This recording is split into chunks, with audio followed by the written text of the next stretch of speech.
Hello, if you want to watch exclusive lemon content on What If Naruto, then go to my Boosty. The first link in the description here contains such hot stories for adults, such as What If Naruto was a daddy for Sarada, or Kushina and Mikoto vulgar Naruto mommies. Follow the link and enjoy. I'm waiting for you.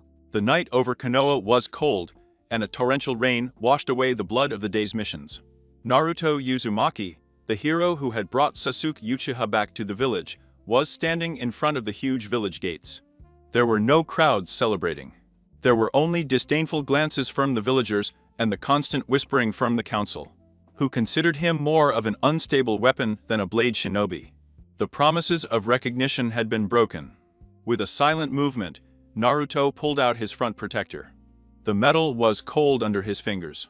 Using a cradle, and drew a deep horizontal line over the leaf symbol. It was not an act of evil, but of liberation. He kept the protector in his bag, along with a few sealing scrolls containing rations, weapons, and his meager savings. Channeling his chakra into the soles of his feet, he jumped into the trees. His speed had increased dramatically. He was no longer the noisy child who relied on brute force, but a shinobi, who had begun to understand the flow of spiritual and physical energy within his chakra network. He didn't look back. The nine-tailed fox, Kurama, remained unusually silent inside, watching the determination of his container. The journey to the north took months. Naruto learned to survive in the wild, perfecting his chakra control and mastering his natural affinity, the wind. He realized that, without Konoha's prejudices weighing on his shoulders, his mind was clearer. The hot spring country was always a neutral territory, but its borders often harbored rogue ninjas looking for easy prey. Naruto, now 17, covered by a heavy dark cloak and with slightly longer blonde hair, was resting on the branch of an oak tree, when he felt a disturbance. A kilometer away, 3 chakra signatures were moving erratically, followed by a dozen hostile signatures. Naruto made a cross-hand stamp. Kajeben without no jutsu. 3 clones appeared next to him, in a cloud of smoke, and instantly dispersed. In the lower clearing, a Kumogakure team was cornered. Samui, a blonde kunoichi with a stoic expression and an icy gaze, deflected a shower of shuriken with her song. His breathing was stable, although his chakra was waning after days of uninterrupted persecution. By his side, Omoi and Karui were fighting valiantly, but the numerical superiority of the mercenaries was overwhelming. "Don't break the formation," Samui ordered, his voice devoid of panic, calculating the trajectory of the next enemy attack. A renegade ninja quickly drew stamps Kitange Kaki no Jutsu. A huge fireball flew straight at them. Before Samui could react, a figure landed in front of Kumo's team. F Tanda and Topa Element, Wind Great Break. A massive gust of wind, compressed with perfect chakra control, came out of Naruto's hands. The wind not only dissipated the flames, but returned the shockwave against the attackers, knocking down several of them. Without wasting a second, Naruto channeled chakra into his right hand. The blue energy began to spin and condense into a perfect sphere. Rasengan. He moved with the Shunsin no Jutsu body blinking technique, closing the distance in an instant and impacting the spinning sphere on the enemy leader's chest. The impact threw the mercenary into the air, crashing him into a rock wall. Seeing their leader defeated, the remaining mercenaries threw smoke bombs and fled. Naruto straightened up, dispelling his chakra, and turned towards Kumo's ninjas. Samui was watching him with his cold blue eyes, evaluating every detail: the cloak, the immense chakra he had just perceived, and the whisker marks on his cheeks. "That was the Rasengan," Samui said, guarding his tant with a fluid movement. "You are Naruto Uzumaki, the Hinshriki of the leaf." "X of the blade," corrected Naruto, his voice calm, lacking the high-pitched, shouty tone of his childhood. It looked like they needed help. Kumo's team allowed Naruto to camp with them that night. Karui was distrustful, and Omoi kept muttering to himself about possible scenarios of betrayal, but Samui maintained an absolute calm. "If he wanted to kill us, he would have done it during the ambush," Samui declared, sitting down in front of the campfire. His gaze fixed on the flames. "You have the mark of a renegade on your protector, but you don't look like a criminal, Uzumaki." I left because my path and Konoha's were no longer the same, Naruto replied, offering them a scroll with sealed rations to share. I am looking for a place where I can become strong in my own way, without being seen only as the seal of a demon. Samu took one of the rations. Her fingers briefly brushed his. Naruto noticed that, despite his icy attitude, his chakra was constant and protective. She, in turn, noticed that the guy in front of her radiated an unusual warmth, a pure will, that contrasted with her own pragmatism. That night marked the beginning of a bond. Unwavering. They decided to travel together to the borders of the country of lightning. In the weeks that followed, Naruto and Samui began training in their on-call times. Samui taught him kenjutsu exercises, sword fighting, and pinpoint accuracy, while Naruto showed him how the wind chakra could sharpen melee weapons. The attraction between them was not a bang, but a slow and solid construction. Samui found peace in Naruto's brutal honesty and warm heart. Naruto found an anchor in Samui's analytical mind and unwavering loyalty. When they finally crossed the mountains to Kumogakure, they entered not as a deserter and his escort, but as companions who trusted their life to each other. The wreckage, always explosive, demanded explanations. It was Killer Bee who stepped forward, clashing fists with Naruto, and confirming that the boy was in tune with his beast. With no darkness in his soul, Naruto was accepted into Kumo under the direct supervision of Team Samui. Over the years, Naruto became a pillar of the hidden village of the clouds. His relationship with Samui was cemented, going from crossed glances at the training camp to sharing their home. They became Kumo's most lethal and respected partner. The cold and precise tactics of the lightning combined with the unstoppable power of the wind. The adaptation of Naruto to Kumogakure was not immediate, but it was constant. Unlike Konoha, where the whispers behind his back were loaded with contempt and irrational fear in the Cloud Village, the murmurs were of curiosity and martial evaluation. Akumo valued strength and loyalty above bloodlines, and Naruto had both in abundance. Samui became his unofficial instructor in village customs, and, soon, his permanent teammate. During the cold mornings on the high peaks of Kumo, they trained together. Naruto discovered that Samui's fighting style was the exact opposite of his, where he was a burst of inexhaustible energy. And Kajiban without covering the field. Battlefield, she was economy of movement, lethal precision, and absolute silence. "You're wasting chakra on your fights," Samui said one afternoon, blocking a cradle and Naruto's with his Raiten-charged lightning element. The electricity sizzled against the metal. In Kumo, a blow must be intended to kill or incapacitate. Don't dance with the enemy. Naruto smiled, dissipating his clones into small clouds of smoke. He had changed his usual orange jacket for a darker outfit, adapting Kumo's asymmetrical tactical vest to his style. "You're right," he conceded, channeling wind chakra into his hands until invisible, sharp blades formed around him. "But sometimes, making noise forces the enemy to look where you want." Samuel sheathed his sword and stared at him. His expression was as impassive as ever, but his blue eyes betrayed a gentle warmth that only Naruto had learned to read. "Both approaches have merit," she admitted, approaching him. "Together, we cover each other's weaknesses. That's the purpose of a squad." That night, they shared dinner in the small apartment that Naruto had gotten. While he devoured a plate of local ramen, Samu sipped tea in silence. They didn't need to fill the air with words. The comfort they found in each other's presence was a bond forged through mutual understanding of their burdens as shinobi. 3 months after their arrival, the Reikage assigned Naruto and Samui a range mission of intercepting a group of renegade Iwagakure ninjas who had stolen sealing scrolls with confidential information about the defenses. Border of Kumo. They were found in a narrow stone valley, a day's journey from the village. They were 5 cultured ninjas, experts in the earth element. The ambush was quick. Samui descended from the cliffs like a literal lightning bolt. With a fluid movement of his arm, he drew an arc of electricity with his pant, severing the tendons of the first ninja. Before he could form a single hand seal, the other 4 reacted instantly. "Dotender and 10 element earth wall," the leader shouted, erecting a solid rock barrier to block Samui's next attack, as another ninja hurled stone spears at her. Samui. Naruto appeared in front of her in a flash of speed. He no longer needed stamps for his flagship technique.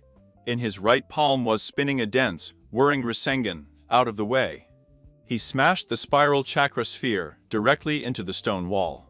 The barrier burst into hundreds of fragments, sending the Iwa ninjas flying backwards by the shockwave. Samui took advantage of the opening instantly. He jumped over the rubble and pierced the heart of two enemies with his electrified blade. However, the Iwa leader, in an act of desperation, managed to complete a sequence of stamps and hit the ground. The ground beneath Samui fractured, threatening to swallow her up in a stone prison. Naruto felt a spark of hot red rage bubbling up inside of him. Kurama's chakra reacted to his desire to protect her. His eyes turned red and slitted, and a bubbling chakra mantle with a single tail formed around him. With a guttural roar, he propelled himself forward, shattering the earth prison with his own chakra claws, and grabbing the Iwa leader by the neck, instantly immobilizing him under overwhelming pressure. The valley fell silent, broken only by the hissing of Naruto's demonic chakra. He was breathing heavily, struggling to maintain control over the fox's destructive will. He felt a cold, firm hand rest on his shoulder. "I'm fine, Naruto." Samui's voice was steady, an anchor in the midst of the red storm. "We made it. The mission is complete." Naruto turned his head to look at her. Seeing the unharmed, intact, and looking at him not with the terror that I used to see in the villagers of Konoha, but with absolute confidence, the rage vanished. The red chakra retracted towards his stomach seal, and his eyes returned to their natural blue. Back in Kumogakure, after handing the scrolls to the Reikikage and receiving a rare nod of approval from the huge leader, Naruto and Samui walked together towards the residential districts. The sun was setting, tinting the clouds with orange and purple hues. They stopped at a viewpoint overlooking the mountains. "I lost control for a moment out there," Naruto confessed, resting his arms on the stone railing. "The Kyuubi chakra. When I saw the earth closing in on you, I didn't think. I just acted." Samui stood next to him, his shoulders rubbing together. "A shinobi must remain calm at all times," she said, in her usual instructive tone. But then, she turned to him, her expression softening in a way that was strictly reserved for him. "However, a partner must protect his own above all else." "You saved me, Naruto." He looked at her, surprised by the intensity in her cold eyes. Without thinking, Naruto raised a hand and pushed a lock of blonde hair away from Samui's face. She did not turn away. On the contrary, it shortened the distance between them. The kiss was firm, silent, and loaded with an implicit promise. There were no doubts or hesitations. When they parted, Samuel intertwined his fingers with his. "My path is here with you," Naruto said, his voice filled with an absolute conviction he hadn't felt in years. "Konoha was a distant memory, a past life. And mine with you," Uzumaki replied Samui, squeezing his hand. That night, Naruto did not return to his own apartment. He moved his few scrolls and belongings to the Samui home. Their romance had solidified, not through life of great theatrical statements, but through blood, sweat, and absolute trust shared on the battlefield. They were, indisputably, meant for each other. Time in Kumogakure flowed at a different pace. It had been 2 years since Naruto Uzumaki intertwined his life with that of Samui, and the village hidden among the mountains had become his true home. He was no longer the unstable and noisy Hintriki. Under the tutelage of Reikikage, the friendship with Killer Bee, and, above all, the constant and silent devotion of Samui, Naruto had perfected his control. He was now proudly wearing Kumo's asymmetrical tactical vest, with its front protector glistening with the symbol of the clouds. The morning was freezing, with a thick fog covering the peaks. In the apartment they shared, the silence was comfortable. Samui was adjusting the straps of his arm protectors, his expressionless face hiding the deep peace he felt, while Naruto finished sealing a set of Tsunade in a storage scroll. They crossed glances. It didn't take words to know that they both felt the same slight disturbance in the air. A messenger from the Reikage did not take long to knock on the window. Minutes later, they were at the village leader's office. The fourth Reikage hit his desk with a massive fist. Our sensors have detected intruders in the lightning gorge, the Reikage bellowed, its dense chakra flooding the room. Their signatures don't match up with common criminals. They hide their chakra with methods that smack of Konoha's cowardly tactics. Specifically, the root unit.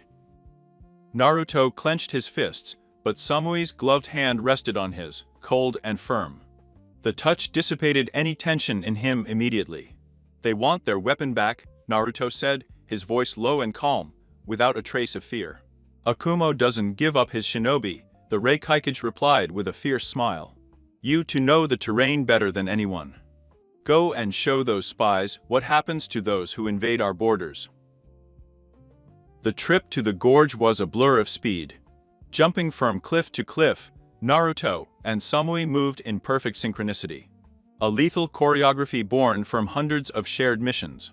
When they reached the narrow gorge flanked by black rock walls, the fog was so dense that you could barely see a couple of meters away.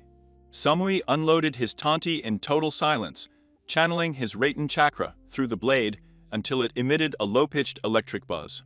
Naruto, on the other hand, formed the classic cruise seal. Kajibin Sin no Jutsu whispered. 3 clones appeared without the slightest trace of smoke, thanks to their refined chakra control, and merged with the shadows of the gorge. The ambush of the Ambu hunters from the root began from above. 4 figures with porcelain masks swooped down, throwing a shower of poisoned senbon. Samui reacted instantly. Raiten and Ray without Ray element flying needles. Multiple electric discharges erupted from his body that intercepted the senbon in the air, melting them before they could touch them.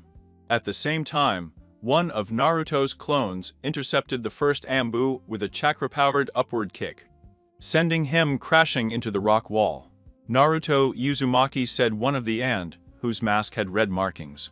You are the property of the Hidden Leaf Village. Lord Danzo demands your return. Give up, and this woman will live.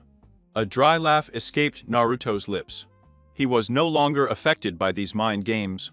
The only village I serve is above these clouds, Naruto replied, channeling chakra into his right hand. The blue spinning sphere began to form, but this time, Naruto infused it with his wind nature. The hum turned into a high-pitched squeal as tiny blades of cutting air swirled around the dense core. A Rasengan infused with the fetus. The and, trained not to feel emotions, did not hesitate. 3 of them drew stamps at breakneck speed. Kitange Kaki no Jutsu Fire Element Jutsu Big Fireball, they exclaimed in unison, merging their flames into a scorching inferno that lit up the entire gorge and headed straight towards the couple. Instead of backing up, Samui stepped forward, raising his pant. Leave it to me, she said. With amazing fluidity, he channeled a massive amount of lightning chakra into his sword and performed a horizontal slash in the empty air. Raiten Kaminari no Saobaki Lightning Element Thunder Judgment. A blinding crescent-shaped lightning shot out from the blade, crashing directly into the wall of fire. According to the rules of the chakra, fire was superior to wind, but the Samui ray, concentrated and sharp to the extreme, split the flames in 2, diverting the fire towards the rock walls and leaving a clean path through the center. That was the opening Naruto needed. With the Shunsin no Jutsu body blinking technique, he disappeared from his original position. He reappeared in the air, just above the Ambu formation, with the destructive wind sphere roaring in his hand. Ton Rasengan, he shouted, crashing the technique directly into the ground, in the middle of the enemy group.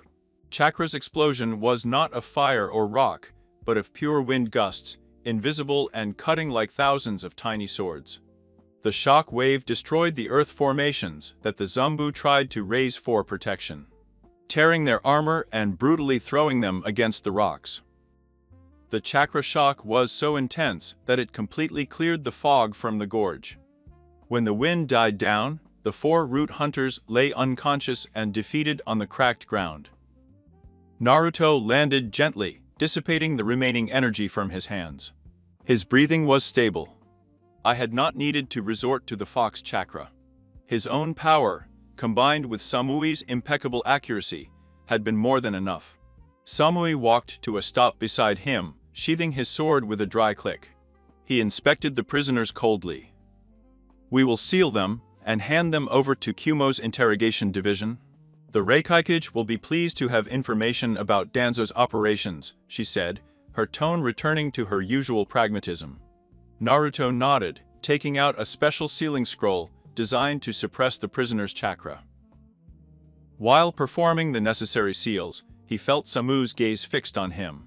When he had finished, he got up and turned to her. Despite his stoic face, Naruto could see the deep relief in her blue eyes. She took a step forward, shortening the distance until their vests collided, and wrapped her arms around Naruto's neck. A gesture of affection uncommon in her while they were in the field, but one that demonstrated the depth of their bond. "You are no one's property," Naruto whispers very close to his ear, his voice soft and charged with an iron devotion. "You're my partner, and you will stay with me." Naruto returned the hug, hiding his face on her shoulder. Feeling the faint smell of ozone that always accompanied her after using his lightning chakra. All the anger Konoha used to provoke him vanished, replaced by the absolute certainty that he had made the right decision. By leaving the village that despised him. "Always," Samui replied he, lifting his face to kiss her deeply, sealing his promise under the clear sky of the lightning country. Until the end. With the prisoners secured and the threat neutralized, Kumo's pair of shinobi set out on their way back home. They were the wind and the lightning, a storm that no one in the 5 great nations could separate. The cold on the high peaks of the lightning country was unforgiving, but for a Kumogakure shinobi, it was just another element of the landscape. It had been a year since the incident with the Konoha route. Naruto, now 18, naturally held the rank of Jotunin. His affinity with Samuya had transcended the battlefield. They moved, breathed, and fought as one entity. That afternoon, the sky was tinged with a leaden gray. The Reikikage had dispatched them to the western border after losing contact with a guard post. There were no warnings, just a sudden silence on the transmissions of the communication scrolls. Upon arrival, the smell of ash and metallic blood flooded the air. The outpost, a massive stone fortress embedded in the mountain, was reduced to rubble. Samu knelt down by the remains of the front door. His gloved fingers brushed a deep cleft in the rock. There was no trace of explosives. "This was done with pure endowment and monstrous physical strength," Samui muttered, his blue eyes scanning the perimeter with analytical coolness. "The bodies have been looted. They took the reward scrolls and the money from the vault." Naruto landed next to him, his senses sharpened, perceiving the trace of residual chakra. Despite having left Konoha behind, the danger of being a Hinshiriki never disappeared. "We are not alone," Naruto said quietly, channeling chakra into his legs. From the dense haze that covered the forest under the cliff, a figure slowly emerged. He was wearing a black cape with embroidered red clouds. Her eyes, with green sclerotic and red pupils, were instantly fixed on the blonde boy. It was Kakuzu, the treasurer of Akatsuki.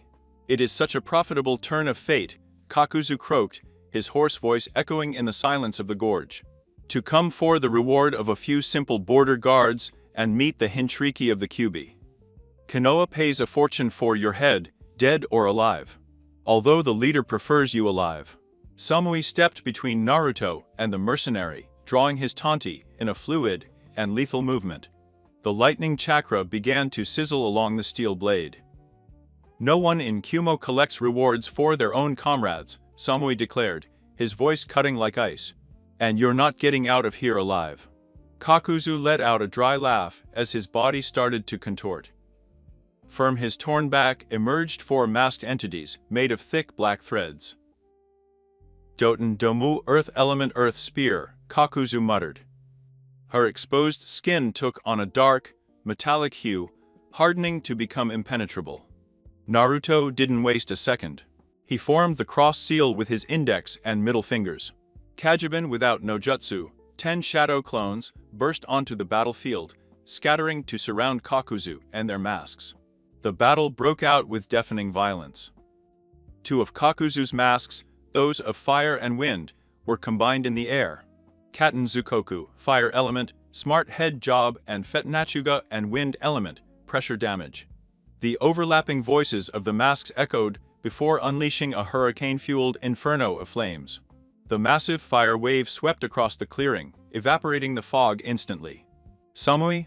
Naruto shouted, and without the need to cross glances, she understood the tactic.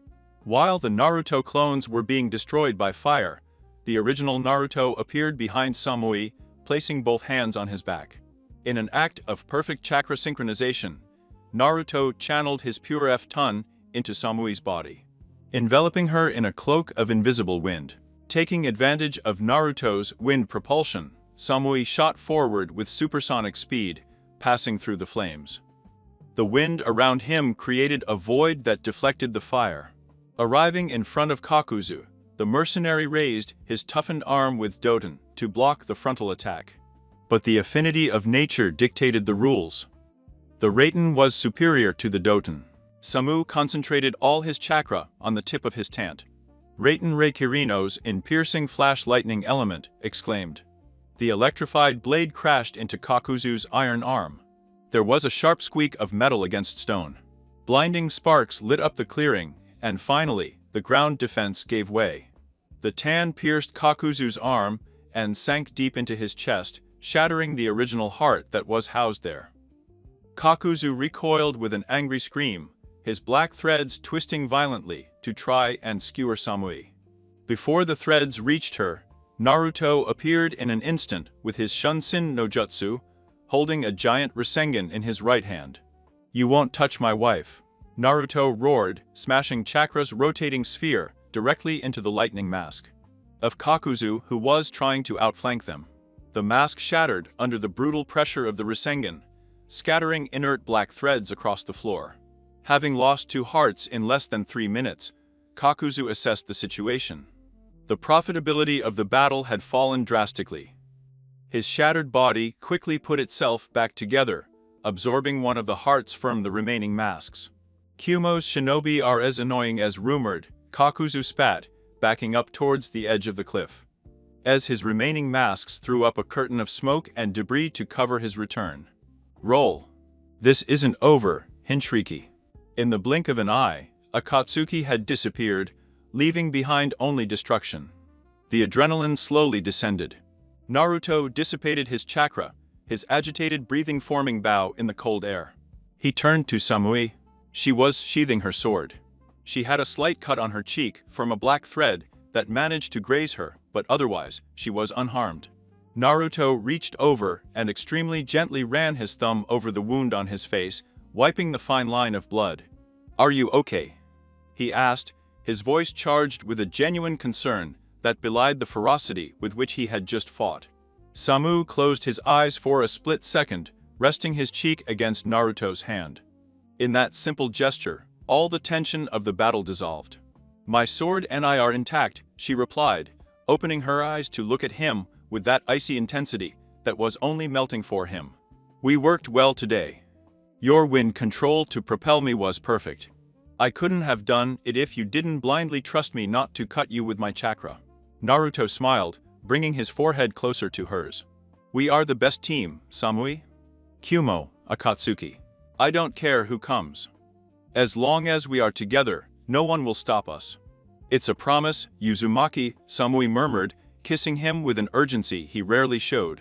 It was a kiss that celebrated survival, strength, and the life they had built far from the shadows of their pasts. Together, they checked the perimeter one last time, before heading back to Kumogakure. The threat of Akatsuki was real and coming, but Naruto was no longer the frightened and isolated child of Konoha. He had a home, he had a purpose, and, walking shoulder to shoulder under the cloudy sky of the lightning country, he had the woman he loved. The office of the 4th Reikage was plunged into tense silence. That contrasted violently with the thunderstorm that was hitting the Kumogakure peaks outside. With his arms folded over his massive chest, was listening to the detailed report from Samui. By his side, Naruto stood his ground, his chakra presence serene but alert. Akatsuki growled the Reikage, his voice rumbling almost as loud as thunder. "We knew that the Black Cloak mercenaries were hunting the tailed beasts, but dare to cross our borders and attack a Kumo fortress. It's a declaration of war. Kakuzu was looking to collect monetary rewards, but his main goal was clearly the capture of the Kyugi. Laura and Cage reported Samui. His icy and professional tone did not betray the exhaustion of the recent combat. His gifted skills and multiple hearts made him a formidable opponent. We had to use lethal force to repel him. The Raikage nodded sharply. They did well. But this changes things. If Akatsuki has Naruto in his sights, and we know they're looking for B as well, the whole village is on high alert. Uzumaki, as of today, your missions outside the walls of Kumo are restricted to full squad operations. And Samui will be your shadow at all times. I have no objections with that. Old man replied Naruto with a half smile, earning a sharp but without malice glance from the village leader. Konoha would have seen his tone as insubordination. In Kumo, it was simply the confidence of a proven warrior. As we were leaving the administration building, the rain was falling mercilessly. Naruto pulled a scroll out of his vest and, with a quick flow of chakra, unsealed a thick cloth umbrella, holding it over both of them. Samu walked up to him, their shoulders rubbing together as they walked along the cobbled streets. The elemental cycle is a problem for us, Samu said suddenly, breaking the silence as the water rattled against the umbrella. His analytical mind was already processing the battle against Kakuzu. The wind is superior to the lightning in the wheel of chakra natures. If we try to combine our most destructive attacks carelessly, your fetus will cut my and Raiten and will dispel it. Naruto looked at her, admiring once again the way his tactical brain never rested. I realized that when I propelled you with my wind, he admitted, stopping under the awning of his favorite barbecue restaurant, which was closed because of the storm. I had to dilute my chakra and use it only as pure kinetic force. If I had given it its natural edge, it would have collided with your lightning armor. We need a cooperative ninjutsu, Samui said, turning to face him, his cold blue eyes fixed on Naruto's. Akatsuki doesn't travel alone. Kakuzu ran away because he lost the lead, but they will come back. If we want to destroy them, we can't just attack in turns. We have to merge our chakra. That same afternoon, ignoring the pouring rain, they headed to the high-altitude training camp, a rock wasteland, solid designed to withstand jutsus of mass destruction. They were placed 10 meters apart. Naruto formed Cruz's seal, creating a single shadow clone that stood next to him. The clone began channeling chakra into Naruto's right hand.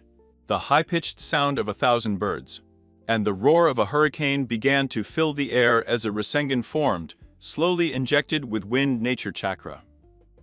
In front of him, Samui unsheathed his tant. He closed his eyes for a moment, visualizing the flow of his chakra network.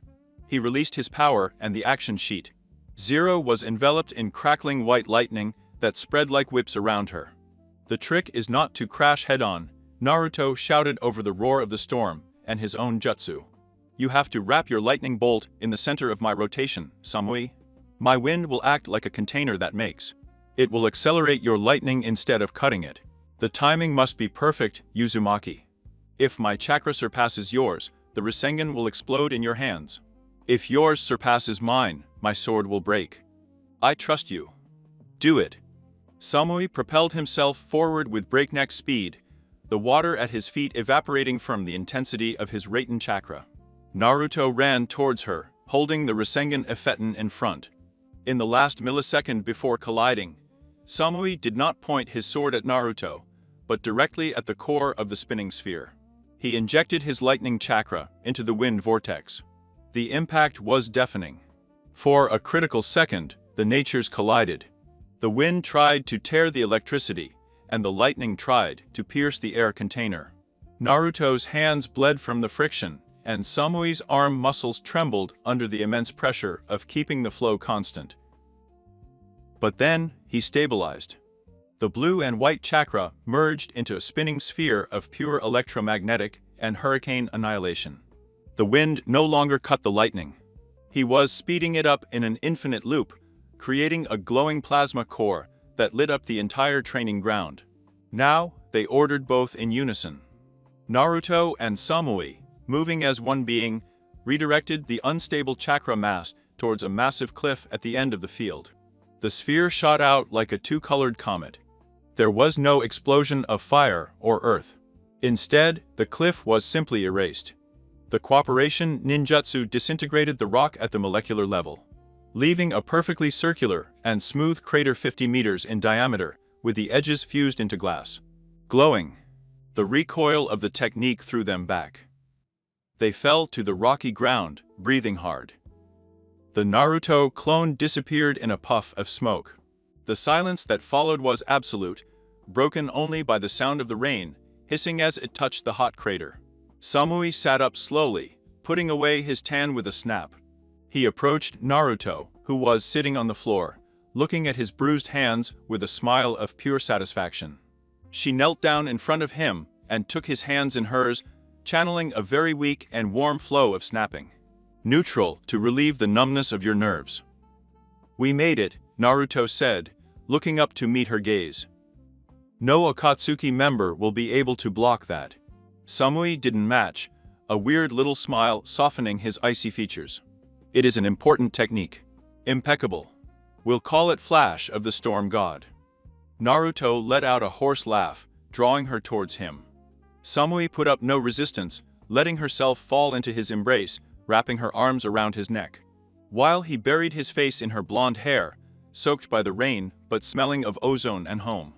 They were soaked, exhausted, and their chakra networks were on edge, but they had never felt so invincible. The moment of peace was interrupted by the rapid sound of flapping wings. A messenger falcon with the Kumogakure emblem landed on a nearby rock, squawk. Urgently. He had a red scroll tied to his paw. The color the intelligence division used for severe international crises. Samui got separated from Naruto long enough to take the scroll. He broke the wax seal and unrolled the paper, his eyes scanning the characters rapidly. "You are coded." Naruto watched as the temperature around him seemed to drop at the sudden seriousness on his companion's face. "What's the matter?" he asked, standing up and instantly adopting his kotanen posture. Samuel rolled up the scroll and stared at it. There was no fear in his eyes, just the cold assessment of a new war looming on the horizon. "A report from our spies in the Land of Fire," she said, her voice cutting through the storm with military clarity. "Konoha has been destroyed." Naruto stood still. The images of the familiar streets, Toiki's ramen stand, and the faces of his former colleagues flashed through his mind in a split second. Destroyed? By whom? A single individual, apparently. The leader of Akatsuki. A man calling himself Pain Samui took a step towards him, placing a firm hand on his chest, just above his heart. The report says that he raised the village looking for the Hintriki of the Nine Tails. They were looking for you, Naruto. A cold, old-fashioned rage threatened to erupt, but Samui's constant touch kept him grounded. Konoha was his past, a place of pain and betrayal that he had left behind of his own free will. But that Akatsuki had slaughtered thousands just to find him filled him with an implacable resolve. "They came for a ghost," Naruto muttered, his blue eyes shining with a small power. Dangerous, without a single trace of Kurama's red chakra, only his own perfected strength. "But if you come to Kumo, we will show you the real storm." Samui tightened his vest, nodding firmly. "We'll be ready." Together. They both disappeared in a flash of Shunsin no Jutsu speed, leaving the smoking crater behind and heading straight towards the Reikage Tower. The hunt had begun, but Naruto Uzumaki was no longer a fleeing prey. It was the sword and shield of the village hidden from the clouds, and together with Samui, they would defend their home until the last breath. The office of the Fourth Reikage was impregnated with a tension so dense that it could almost be cut with a cradle. And I was standing in front of the huge bay window that offered a panoramic view of Kumogakure, watching the dark clouds that still. They were swirling over the peaks. Darui, with his usual slouched posture, but with sharp eyes, was leaning against the wall. Naruto and Samui entered without making a sound, the synchronicity of their steps evidencing the years of shared missions. "More reports have come in," the Reikage said without turning around, his voice a low rumble. Akatsuki leader Pain reduced Konoha to a crater using a massive devastation jutsu. The fifth Okage is in a coma from exhausting her chakra, trying to heal the villagers. And as if that wasn't enough of a disaster, the Leaf Council has appointed Danzo Shimura as the sixth interim Okage. Naruto didn't blink. The name of Danzo evoked the memory of the Zom de Ra Z in the Lightning Gorge. He was a man who saw shinobi, and especially Hinshiriki, as mere disposable tools. If Danzo is in charge, Konoha will be more aggressive than ever, Samui commented. His tactical mind immediately processing the political implications. He will try to consolidate power to compensate for the military weakness of his village. The Reikage turned around, his eyes fixed on Naruto. I have convened a summit of the 5 cages in the Land of Iron, announced, slamming his huge fist into the palm of his hand. Akatsuki has crossed the line. They have most of the beasts with tails. They tried to hunt me and destroyed one of the 5 great nations, looking for yours, Uzumaki. It's time to crush that organization. Darui, you and Samui will come with me as my escort. Understood, Laura and Kage all 3 answered in unison. That night, in the quiet of his home, Naruto was preparing his equipment. He sealed rations, kunai, shurikens, and bandages in various storage scrolls. The Land of Iron was a neutral territory protected by samurai, where the use of ninjutsu was strictly regulated. But Naruto knew that the presence of Akatsuki changed everything. Samui entered the room. She was wearing her standard outfit, but had added a thick white cape over her shoulders to withstand the frigid northern temperatures. He approached Naruto firm behind and wrapped his arms around his torso, resting his chin on his shoulder. Your chakra network is agitated, she murmured, her voice soft, an absolute contrast to the cold radiating from her armor. Are you thinking about them? In Konoha. Naruto let out a sigh, resting his hands on Samui's. I'm thinking about the old pervert, Jiraiya. I think about Kakashi-sensei. If pain destroyed the village, many of those I once cared about might be dead, Naruto confessed, his voice tinged with a mature sadness, devoid of the childish despair of his past. But I don't feel the need to run towards the ruins. My life, my loyalty, and my heart are here, in these mountains. With you. Samui tightened his embrace. He did not offer empty words of comfort, because there was no room for falsehood among them. If Danzo tries to claim you at the summit, the diplomacy will end quickly, she said, a lethal coldness creeping into her blue eyes. My sword will cut off anyone who tries to put a chain on you again. And my wind will tear apart anyone who dares threaten you, Naruto replied, turning to capture her lips in a deep, firm kiss. An anchor that dispelled any shadow of the past. The trip to the Iron Country was relentless. Snowstorms were lashing Kumo's delegation, but Daru and Samui's lightning nature chakra kept them on their toes. While Naruto used a fine Ifetan control to deflect the icy wind out of their way. When we arrived at the samurai fortress, the cold was piercing. They were greeted by Mifune, the leader of the samurai, and escorted to the meeting room. The room was a large semicircular living room with a table in the center. The banners of the 5 nations hung on the walls. Naruto and Samui positioned themselves behind the Reikage's seat, flanking Darui. The atmosphere was charged with the spiritual pressure of the most powerful leaders in the world. Gaara, the Kazekage. Midorem, the Mizukage. Onoki, the Tsuchikage. And finally, he danced, with his right eye and right arm bandaged, exhaling a dark and suppressed chakra. The tension erupted almost immediately. Before discussing Akatsuki, Danzo started, his only visible eye sticking straight into Naruto. We must address the theft of military property. The Hinshiriki of the 9 Colas belongs to Konoha. Your presence here, wearing the colors of Kumo, is an act of war on the part of the Reikage. He hit the table so hard that the oak would creak, threatening to split in 2. A lightning chakra aura began to flicker around his body. Uzumaki Naruto is a Jotunin of Kumogakure. Reikage roared, his voice echoing throughout the hall, forcing the samurai guards to tighten their hands on the hilts of their katanas.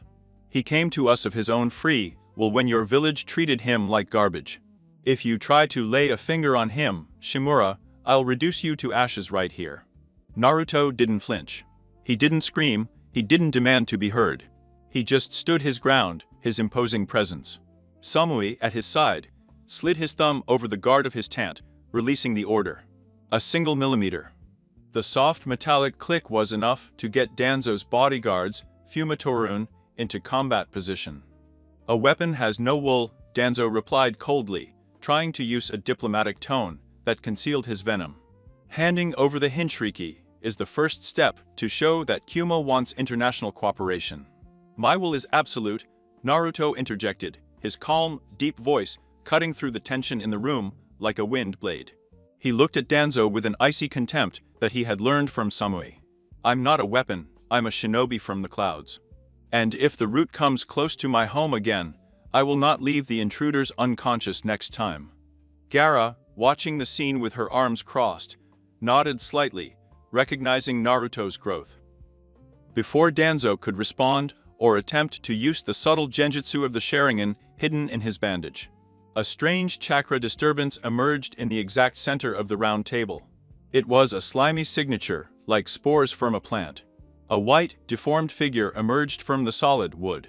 White Setsu? Hello everyone! Exclaimed the creature with a macabre smile, ignoring the murderous glances of the 5 cages and their escorts. I was just coming to let you know that Sasuke Uchiha has infiltrated the summit. He's looking for Danzo. Who will find him first? Chaos erupted. The Raikage did not wait for explanations. In a burst of pure speed, powered by his Chakura M to Raiten Ray element armor, he grabbed Zetsu by the neck and broke his neck with a dull crack, throwing the inert body to the ground. Darui Samui Naruto. He ordered his chakra piercing the ground. Let's go after the Uchiha. Akatsuki will pay today. Naruto and Samui exchanged a quick glance. Sasuke Uchiha. The boy Naruto had risked his life 4 years ago, only to be despised by Konoha afterwards. But now, things were different. I wasn't there to save a lost friend. He was there as a Kyumo soldier, ready to eliminate a threat to his new village.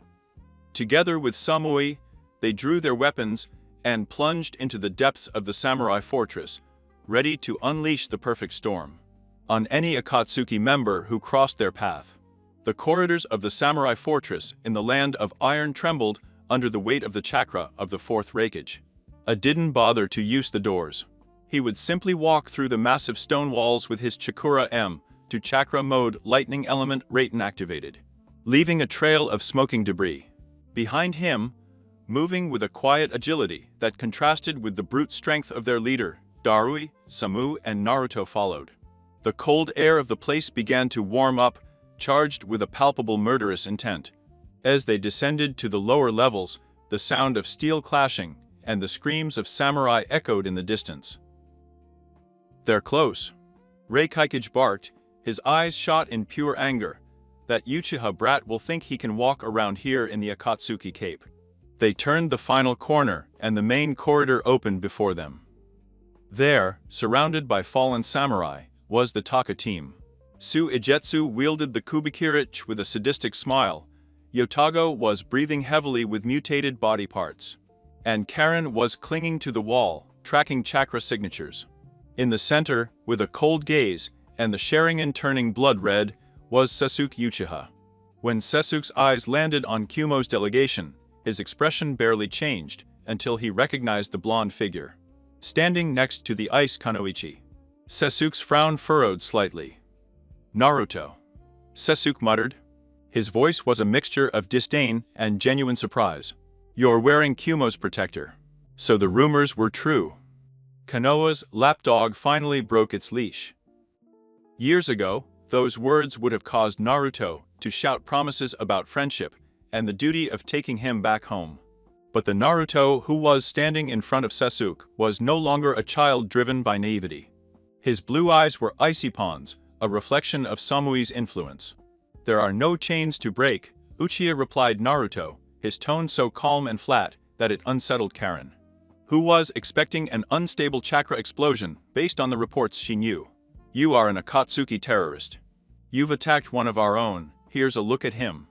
To Kyumo, you are nothing more than a target of that rank to be eliminated. Sasuke let out a dry laugh, drawing his Kusanagi sword. The electricity began to travel the black edge. If you think a new headband makes you different, you're still an idiot, Naruto. I will destroy Konoha and anyone who gets in my way. Enough talk. Reikaikuji roared, darting forward like a human missile enveloped in lightning. Chaos erupted in the corridor. Darui immediately intercepted Suigetsu, their swords clashing with a deafening crash. Jago, yielding to his cursed seal, tried to ram the Reikaikuji, but was met with a brutal blow. That plunged the mutated giant into the stone floor. Sasuke, taking advantage of the distraction, traced stamps at a breakneck speed. Chidori 1,000 birds, exclaimed, his left hand bursting into a nest of raucous lightning. He pushed himself towards Naruto with the intention of piercing through his chest before he could react. But Naruto didn't move. I didn't need to do it. In a flash of white light, Samui stepped between them. His tant, infused with his own lightning nature chakra, crashed directly into Sasuke's hand. The impact generated an electromagnetic shock wave that cracked the walls and shattered the lanterns in the hallway. Sasuke opened his eyes wide, surprised that a simple kunoichi could match the penetration of his assassination jutsu. The Chidori is powerful, Samui said, his face inches from Sasuke's, his voice icy and analytical. But your control is clouded by anger. In Kumo, lightning is discipline. With a deft twist of the wrist, Samui deflected Sasuke's arm downward, sinking the Chidori into the ground and opening Lucia's guard.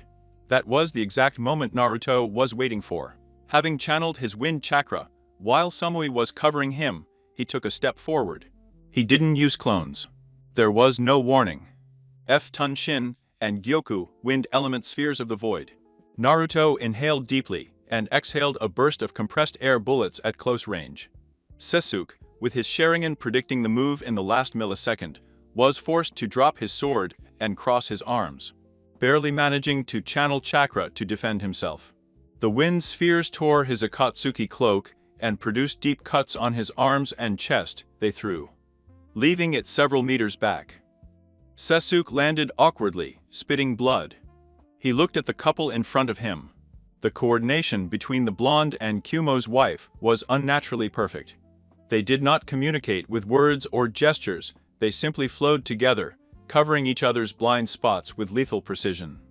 "Karen, cover me," Sasuke ordered, his left eye starting to bleed. The design of his Sharingan changed, he took them striving in the intricate pattern of the Maeki Sharingan. The atmosphere became dense and heavy. Samui narrowed his eyes, feeling the massive chakra disturbance emanating from Sasuke. "Amaterasu."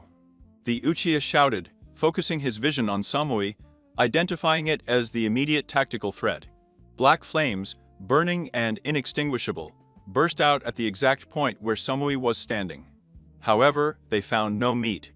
Seconds before Sasuke's eye came into focus, Naruto had held Samui's waist and used the Shunsin no Jutsu body blinking technique to its maximum F-powered capacity, pulling both of them out of the fatal trajectory and reappearing on the ceiling of the corridor, attached with chakra. The black flames consumed the stone floor, burning with an unnatural ferocity. "A fire that won't go out," Samui muttered, watching the flames with calculation. "Evasion tactics are paramount. Don't let her look at you, Naruto." "I won't," he replied, releasing his grip from her waist, but standing shoulder to shoulder. His chakra is falling rapidly. That technique consumes too much vital energy. Downstairs, the Reikaikuji had temporarily finished dealing with Go and was preparing to crush Sasuke. The Uchiha, cornered, let out a scream of agony and pure rage. A skeletal chakra aura, dark purple and ominous in color, began to materialize around his body. The Susanu's ribs formed, repelling a frontal attack from the Reikaikuji and forcing it to retreat. "So this is the famous power of the Maeki Sharingan." A growled, preparing to increase the power of his lightning armor to the maximum level. From the roof, Naruto and Samui descended. The corridor was in ruins, lit only by the black flames of Amaterasu and the sinister glow of the Susanoo.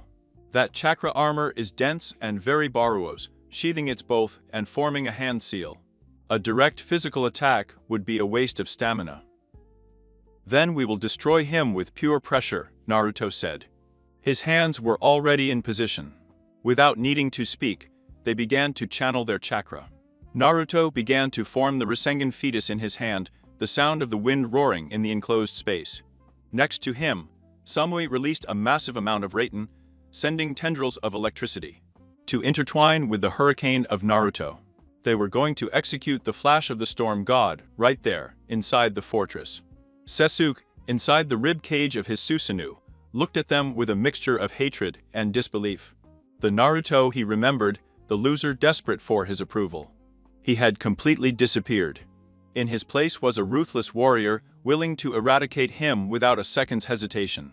Just as the wind and lightning natures were about to reach their critical mass, and Sasuke was preparing a black fire arrow. With his imperfect Susanoo, space itself. In front of them, it began to distort into a spiraling whirlpool.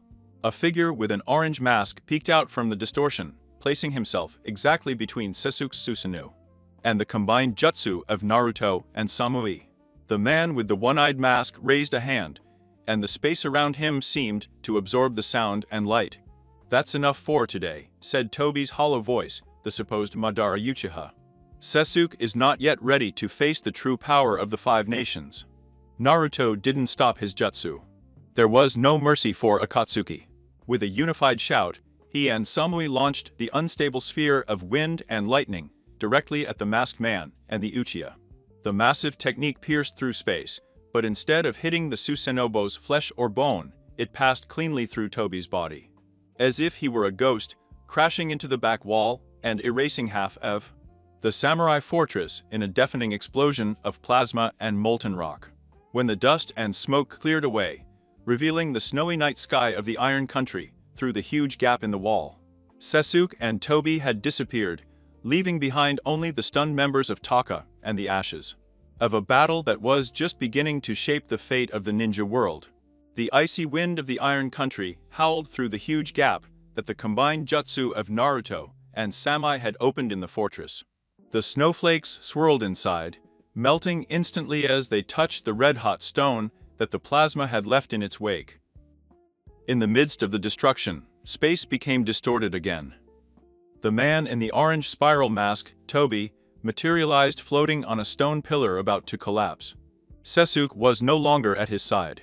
He had sent him to Sukamui's dimension. By that time, the other cages and their escorts had arrived on the scene, alerted by the massive explosion. Gaara descended on a cloud of sand, Madarin appeared next to Chur, and Noki floated with her earth element flight technique. Everyone surrounded the masked man, their chakras burning in pure hostility. "That jutsu?" "Noki, the Tsuchikage," murmured Noki, glancing sidelong at the molten crater, and then at Kumo's partner. "A combination of wind and lightning of that level. Kumogakyur has raised a monster." Naruto ignored the comment. His attention, like Samui's, was fixed on Tobi. "You've saved your pawn," Akatsuki, Reikikage growled, the electricity in his armor clicking violently. "But you won't be able to escape the five nations together." Tobi let out a hollow laugh that echoed strangely in the ruined room. "I didn't come to escape, Reikikage. I have come to explain to you the reality of this world." Tobi opened his arms, his only visible eye, the Sharingan, shining in the gloom. "The ninja world is an endless cycle of hate. Their villages, their wars, their grudges. Everything is useless. My goal is the Eye of the Moon plan.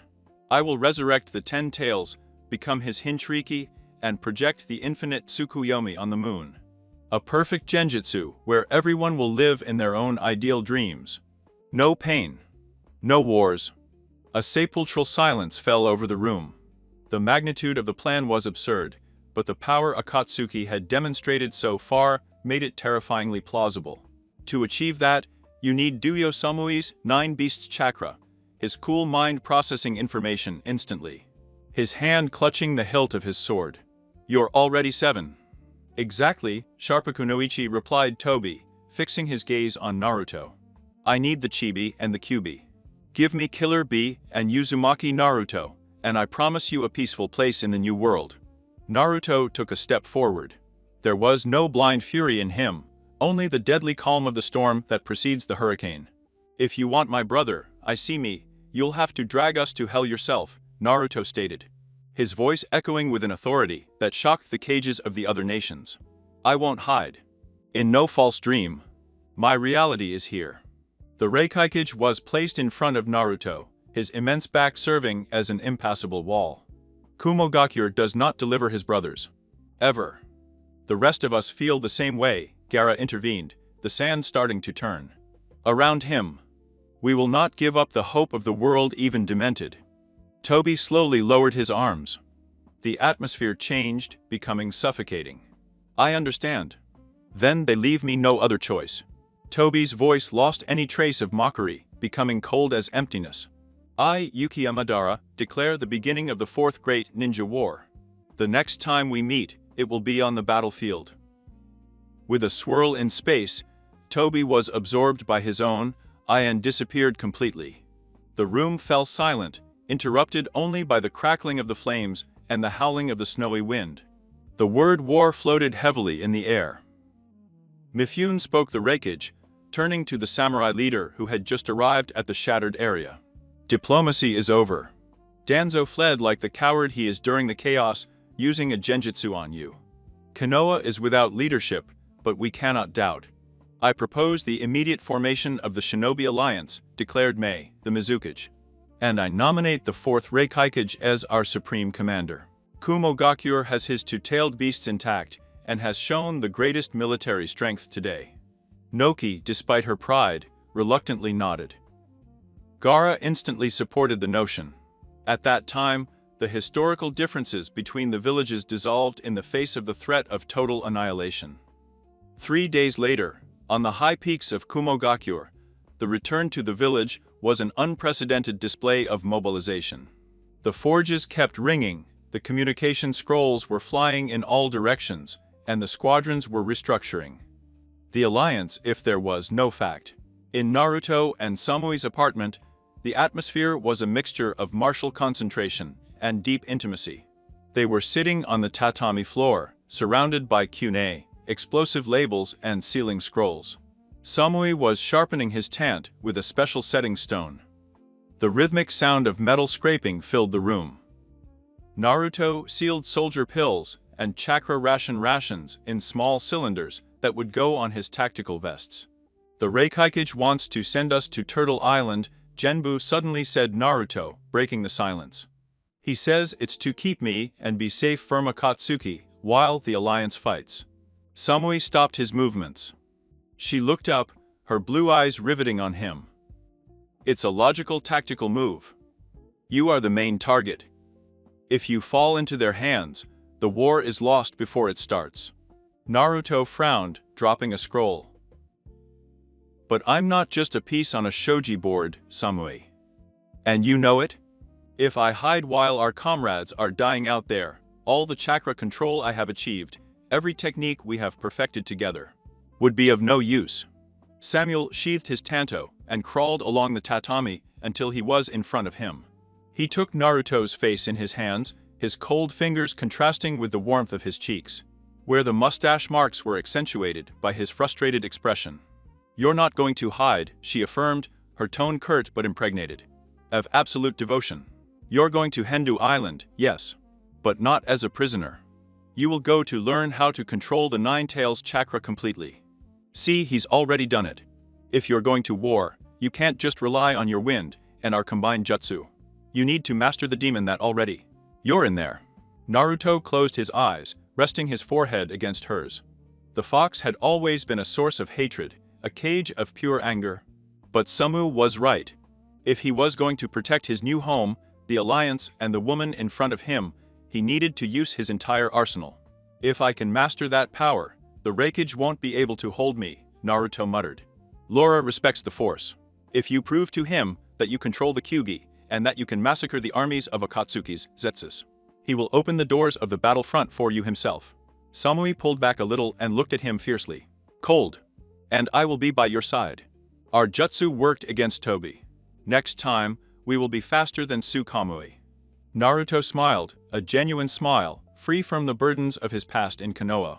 He kissed Samu deeply and urgently, a kiss that tasted like a promise of survival and imminent victory. Then to Turtle Island it will be, Naruto said, getting up and tying his Kumogakure frontal protector with a dry movement. I'll learn to tame the fox. And then, we will burn the Malara war to the ground. The wind and lightning were about to reach their final form. The perfect storm was brewing in Kumogakure, and Akatsuki would have nowhere to hide.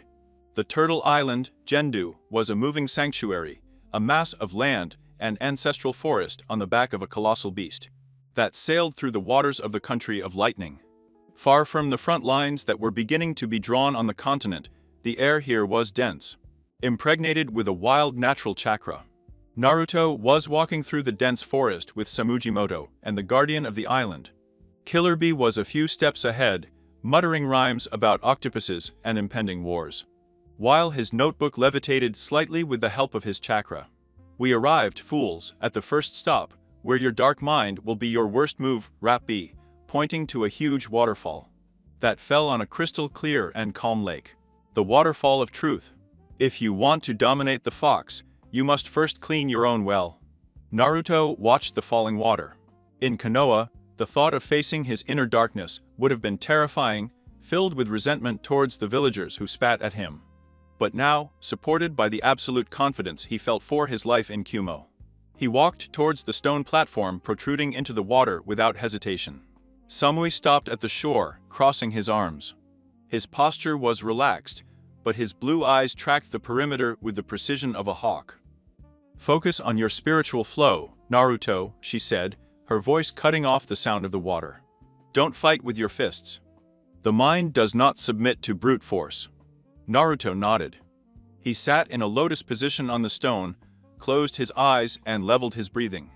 The sound of the waterfall faded away, replaced by an unnatural silence. When Naruto opened his eyes, the water in front of him did not reflect his current image, but a figure emerging from the liquid. It was him, but his eyes were completely red, and his smile was twisted with pure malice. "The dark Naruto, did you think you could leave me behind just by changing villages?" He hissed the reflection, his voice charged with venom. "Konoha used us like a dirty rag, and how will he do the same? You are just his weapon against Akatsuki. When the Raikage no longer needs you, when that icy woman realizes that you are just a monster, they won't throw you away." Naruto didn't stand up. He did not form seals or prepare a Rasengan. He stared at his dark side with a profound calm. "You're right to be angry," Naruto replied, his voice echoing in the headspace. "We were treated worse than garbage. The pain we felt in Konoha was real."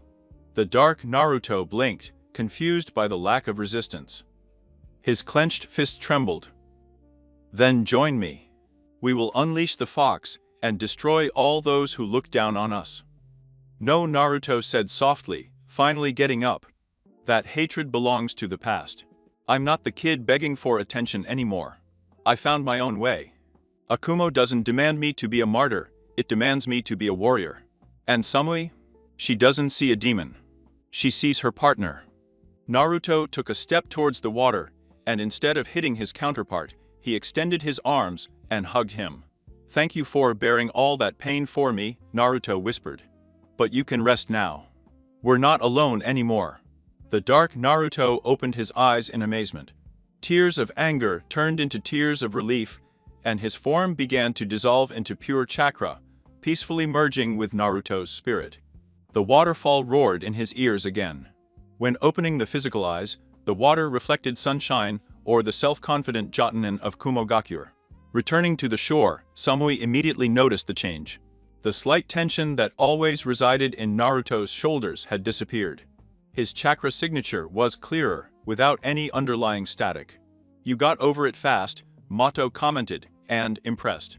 "It was an old piece of luggage," Naruto replied, interlacing his fingers with Samu's for a brief second. "Now, take us to the temple. It's time to talk to the grumpy tenant." He rode a motorcycle and guided them through a tunnel hidden behind the waterfall, to an immense cavern illuminated by torches. In the center was a containment chamber lined with chakra suppression seals. The inscriptions on the walls were specifically designed to contain the power of a beast with a tail. "Go and I will help you from the outside, channeling chakra to keep your network stable," Motoi indicated. "But inside your mind, it will be you alone against the pure hatred of Nine Tails." Naruto entered the circle. Of stamps. Samui positioned himself right on the edge, unsheathing his tanto, and nailing it to the stone floor. He sat down next to her, placing his gloved hand on Naruto's knee. Don't let his will consume your chakra, Samui ordered him, his eyes shining in the torchlight. You are the master of your own body. Master your wind, don't let its flames burn you. I'll be waiting for you here. Naruto nodded, closed his eyes and immersed himself in his mental landscape. He appeared in front of the immense iron cage in the sewers of his mind. The paper stamp with the stamp box hung intact in the center. In the darkness, two gigantic red eyes with torn pupils opened, radiating a murderous intent so dense that the water under Naruto's feet began to boil. You fucking brat! Kurama roared, his huge claws hitting the bars of the cage, making the entire mental space tremble. Are you coming to steal my power for your pathetic human war? I'll devour you. The time of being locked up doing nothing is over, Zoro, Naruto said firmly. He concentrated his chakra and, with a quick movement, jumped towards the lock. He tore off the paper stamp with a jerk and turned the metal bar. The cage doors opened wide. A torrent of red, boiling and destructive chakra shot out like a tsunami. Kurama emerged, showing his immense fangs, ready to crush the mind out of its container. Naruto didn't back down. He put his hands together on the cross seal. Kajiban without no jutsu. Hundreds of clones filled the vast chamber of his mind. All of them started carrying wind nature chakra in their hands, forming an army of gigantic Rasengan. The battle for supremacy has begun. The clones bombarded the beast with spinning spheres, attempting to immobilize its massive 9 tails. Kurama counterattacked with roars that created shock waves, disintegrating dozens of clones in seconds. The original Naruto jumped on one of the tails, dodging a lethal paw, and formed a raisin shuriken effetin. The technician emitted a high-pitched squeal before being thrown directly at the fox's torso. The explosion of microscopic wind needles damaged the Kyuubi's chakra structure, weakening it enough for Naruto. Try to pull your vital energy. But Kurama was hatred incarnate. When Naruto began to extract the orange and pure chakra from the fox, a dark and poisonous current infiltrated his own chakra network. In the physical world, Naruto's body began to convulse. The red mantle of the fox bubbled over his skin, burning the ground or around the circle of seals. Motorbike and backed up, terrified by the heat. Samui did not move. He squeezed Naruto's hand tightly, ignoring the searing heat that was starting to burn the leather of his glove. He channeled a very fine and precise thread of Raiten chakra, sending it through Naruto's system, not as an attack, but as rhythmic pulses, to stimulate his nervous system and prevent his consciousness from collapsing under the hatred of the Biju. Inside his mind, Naruto felt like he was drowning in a sea of blood and despair. The fox's voices were screaming at him to surrender his body, that destruction was the only way. Just as the darkness was about to devour his mind, a warm and comforting light bloomed in the center of his being. Pure golden chakra chains, the connifs to diamond sealing chains, sprang out of nowhere, binding Kurama's limbs and muzzle, immobilizing the beast instantly. Naruto gasped, falling to his knees. When he looked up, a woman with long blood-red hair was standing in front of him. His chakra was reassuring, filled with an unconditional love that Naruto had never felt in his early life. It took you a long time to get here, my little Naruto, Kushina Uzumaki said with a beaming smile. Time in the mental landscape stopped. Kushina told him the truth about the night of his birth, about Minato's sacrifice, and about the deep love they both had for him before leaving this world. Far from Konoha's coldness that had hidden this truth from him, hearing his mother's words healed the last fracture in Naruto's soul. His determination solidified, becoming unshakable like steel. Thank you, Mom, Naruto muttered, wiping away a tear. Now I know who I am. And I know who I have to protect. Kushina smiled, her figure beginning to fade into light. Don't let that blonde girl outside wait too long. You have good taste, Date Bane. With the final support of his mother's chakra and the stability that the Raiten of Samui provided from the outside, Naruto stood up. His own chakra rose, massive, clean and overwhelming. With a wave of his hands, He definitively separated Kurama's corrupt will from the pure power of the beast. The orange and gold chakra flooded the room. Naruto formed a new series of masterful seals based on the Uzumaki lineage, creating giant torii pillars that fell from the mental sky, trapping the exhausted fox and sealing him again, but this time with Naruto having access to completely and securely in his power. In the real world, the scorching heat disappeared. The red and bubbly aura was replaced by a golden and bright glow. Naruto opened his eyes. His pupils were not red, but blue, surrounded by the pure chakra of the nine tails. Black magatama-shaped markings adorned his collar, and his tactical vest appeared to be made of solid yellow fire. He had mastered the nine tails chakra mode. Naruto looked at his hand, then looked down at Samui. The kunoichi slowly withdrew her hand, which was trembling slightly from the effort of maintaining the stabilizing electric flow, and the leather of her glove was partially charred. Naruto's golden glow spread, gently enveloping Samui's hand. In an instant of pure medical wonder born of the fox's immense vitality, Samui's skin burns healed completely. "I told you not to leave." "May his flames burn you," Samui said, his voice recovering its usual icy tone, though his eyes reflected a deep pride. "You made it?" Naruto stood up, his presence illuminating the entire cavern, radiating a power that dwarfed everything Mato and had ever felt, rivaling even the Reikikage. "I wouldn't have made it without you keeping me grounded," Samui replied Naruto, dispelling the chakra mode for the moment. Returning to his normal state, he bent down and helped her up, pulling her until she melted into a firm hug that ignored the presence of the others. "I have the power of the fox. Now, the wind and lightning are ready to destroy Akatsuki." The golden glow of the Ninetales chakra mode slowly faded into the dark cavern, retracting towards the seal on Naruto's abdomen. Silence reigned for a few moments, broken only by the echo of the water in the distant caves of Tortuga Island. Killer Bee raised a fist, slamming it against the palm of his other hand in a celebratory rhythm, while Motoi let out a long sigh of relief. Naruto felt different. The heavy burden of hatred that had always dwelt at the base of her stomach was gone, replaced by a pure, immense, warm chakra spring. But with this new power, a completely new sense had also been awakened. He closed his eyes for a second, feeling the chakra signatures around him. "I felt the analytical coldness and absolute loyalty in the Samui chakra network. I was feeling the chaotic but steady rhythm of B." And then, he felt something else. His blue eyes snapped open, fixed on the huge bandaged sword that Killer Bee was carrying on his Tsunade back. "There is a presence there," Naruto said, his voice devoid of doubt. "A dark chakra, charged with hostility and deception. He's watching us." Samui reacted before Biyomoto, and they could process the words.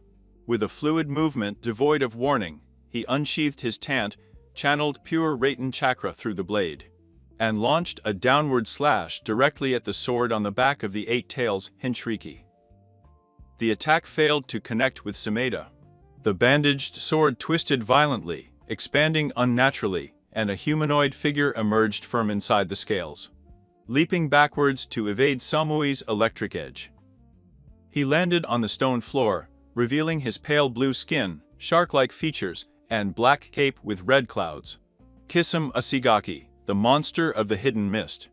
"Well, well," Kisame muttered, showing her sharp teeth in a macabre smile. "I thought my concealment technique was perfect. Being inside that piss absorbing the Eight Tails chakra made me undetectable to ordinary sensors. But it seems that the brat of the Nine Tails has developed the ability to feel negative emotions. How troublesome." "Akatsuki," Moto bellowed, them forming up quickly. "You've been gathering information about Kumo's tactics, about the Alliance, and now about Naruto's new power." He analyzed Samui, his posture lowering to an attack position, the electric chakra sizzling around him. "You will not leave this island with such data." "That's the intention," precious Kunoichi Kisame formed a single hand, seal with terrifying speed. Sutanda and Bakusui Sha water element, big water explosion wave. From Kisame's mouth gushed such a colossal amount of water that defied all logic. It was not a simple jet. It was an entire ocean expelled from his lungs, which flooded the cavern in a matter of seconds, turning the underground space into a raging lake. The water pressure threatened to crush them against the rock walls. Samui, maintaining a glacial calm, traced seals under the water. Raten Jibasi element electromagnetic murder ray. He placed both hands in the stream of water. According to the immutable laws of the chakra, water was an excellent conductor for the nature of lightning. A network of white and furious lightning spread across the artificial sea, heading straight towards Kisum. The fog swordsman let out a growl as the electricity coursed through his body, paralyzing his muscles for a split second. It was a minuscule moment of vulnerability, but for Naruto, who now possessed the Ninetales chakra mode, it was more than enough.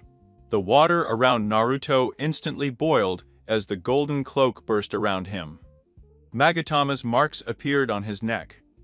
He no longer needed the standard Shunsin no Jutsu body blinking technique. The power of the Kyuubi amplified his physical speed beyond known human limits. It was a yellow flash in the darkness of the water. Before Kisum could recover from the Samui Raten paralysis, Naruto appeared right in front of him. There was no time for defensive seals.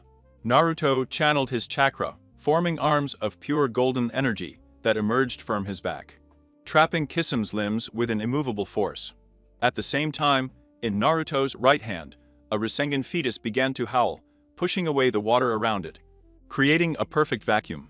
Due to the extreme rotation of the wind, the infiltration tactics end here, Naruto said.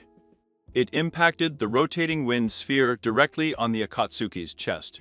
The force of the blow generated a massive whirlpool underwater, ejecting Kisum out of his own artificial lake, and smashing it against the wall of the cavern with brutal violence. The swordsman's ribs audibly fractured, and the massive water technique lost its chakra support, collapsing and draining down the island's lower tunnels. Maybe I fell to the wet floor, coughing up blood. He tried to lean on his arms, but the internal damage caused by the Rasengan's microscopic wind swords was too severe. Tsunade, sensing her former master's weakness, crawled across the floor towards Killer Bee, betraying Kisum for the sweeter taste of the eight-tailed chakra. Samui landed easily next to Naruto, his breathing completely stable. He kept his tana pointed at the neck of the fallen swordsman. Kumo's interrogation division will extract every last Akatsuki secret from your mind, she said, with the tone of a death sentence. Kisum looked at her, then looked at the blonde boy wrapped in golden light. Despite the defeat, the twisted smile did not leave the shark's face. He was a renegade ninja, but his loyalty to his organization and his worldview was absolute. Itachi was right, whispered Kisum, the blood dripping from his lips. One does not know his true nature until the moment of his death. I will not be a pawn in their interrogation games. My secrets die with me. With his last chakra reserves, maybe he bit his own tongue at me to stay conscious and formed a desperate seal with his trembling hands. Suten Sur no Jutsu Water Element Jutsu Water Prison. A sphere of dense water enveloped him, but not to protect him. Inside the prison, he summoned 3 ferocious sharks. Before Naruto could use an earth-shattering chakra arm technique, or Samui could launch another lightning strike, the sharks pounced on their own summoner, tearing his body apart in a frenzy of blood and foam. Naruto undid his golden cloak, watching the scene with a hardened expression. He didn't look away. The shinobi world was brutal, and Kisum had chosen to die as a shinobi loyal to his own twisted cause before handing over information. When the water prison was broken up, there was only one scroll left on the floor, stained with blood. Motorbike and ran to pick it up. It is a scroll of information transmission, Mato said, and his face turning pale. He managed to send the data about the coordinates of this island and Naruto's power to Katsuki before we cornered him. Your allies already know where we are. Silence fell over the cavern again, this time heavy and charged with urgency. Samuel kept his sword with a metal clink.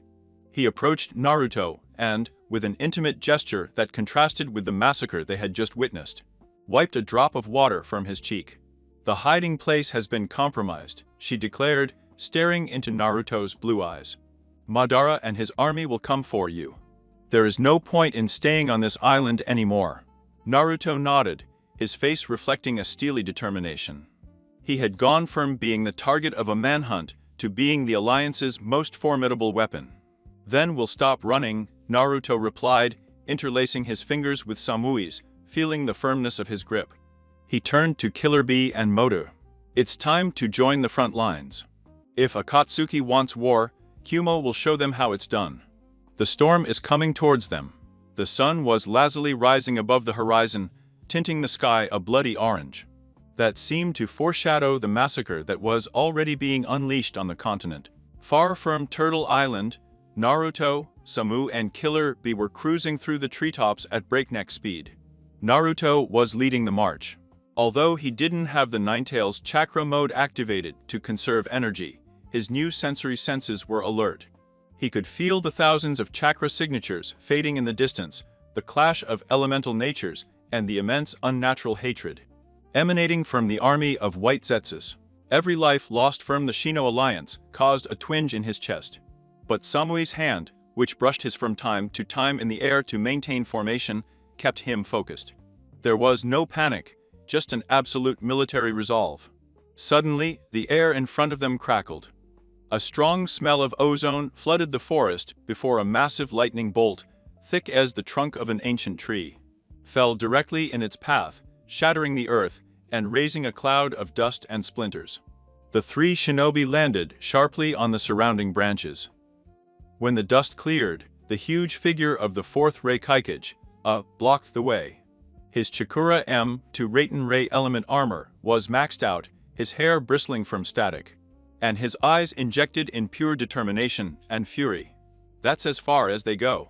Raikage roared, his voice shaking the leaves of the trees. The Supreme Commander of the Alliance orders them to return to the island immediately. Naruto took a step to the front of the branch, looking at the leader of his village without an iota of fear.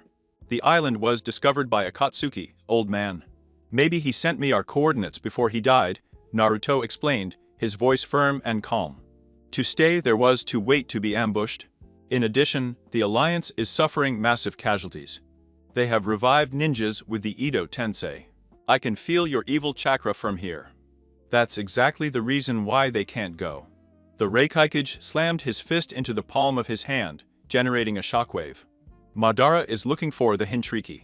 If you or Bee fall into his hands, the Eye of the Moon plan will be completed and the world will end. As a Raikage and commander, my duty is to protect them, even if I have to break their legs so that they do not advance. I got ready to ram.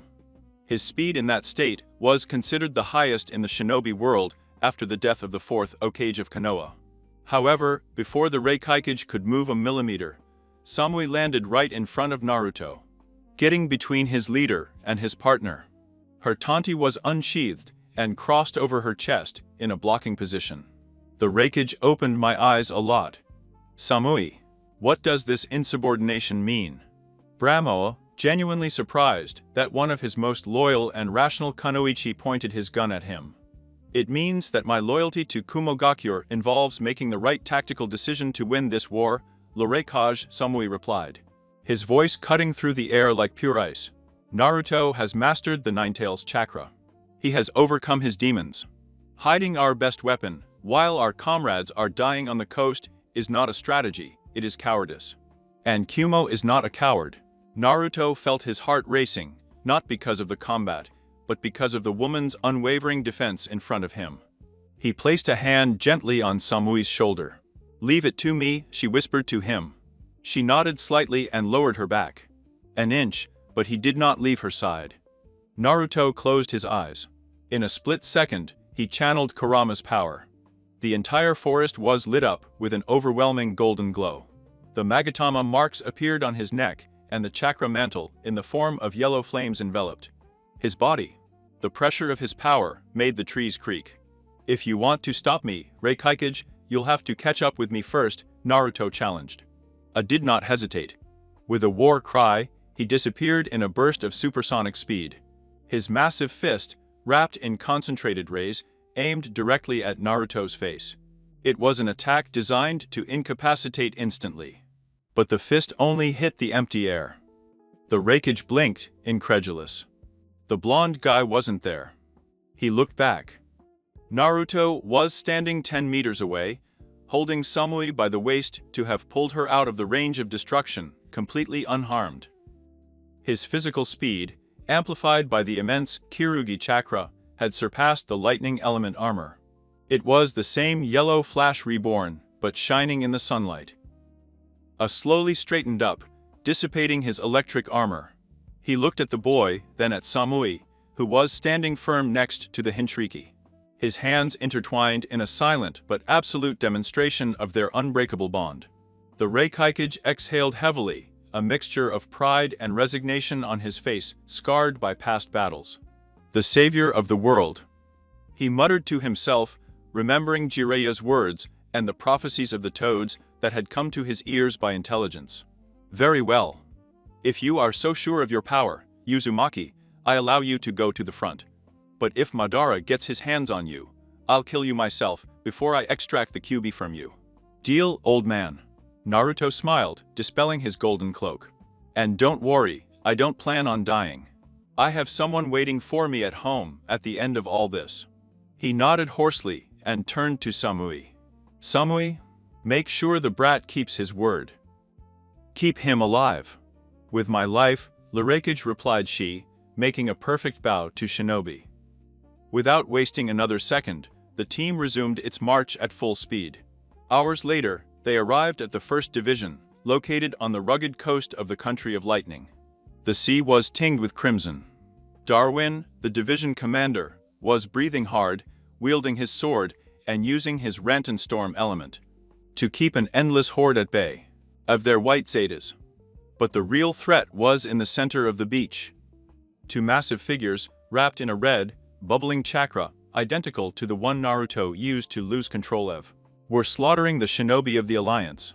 They were Kinkaku and Hinkaku, the fearsome gold and silver brothers from Kumo's story, revived by Kabuto's Edo Tensei. Having devoured the flesh of the Kyuubi in the past, they possessed their own versions of the fox's mantle, boasting 6 destructive chakra tails each.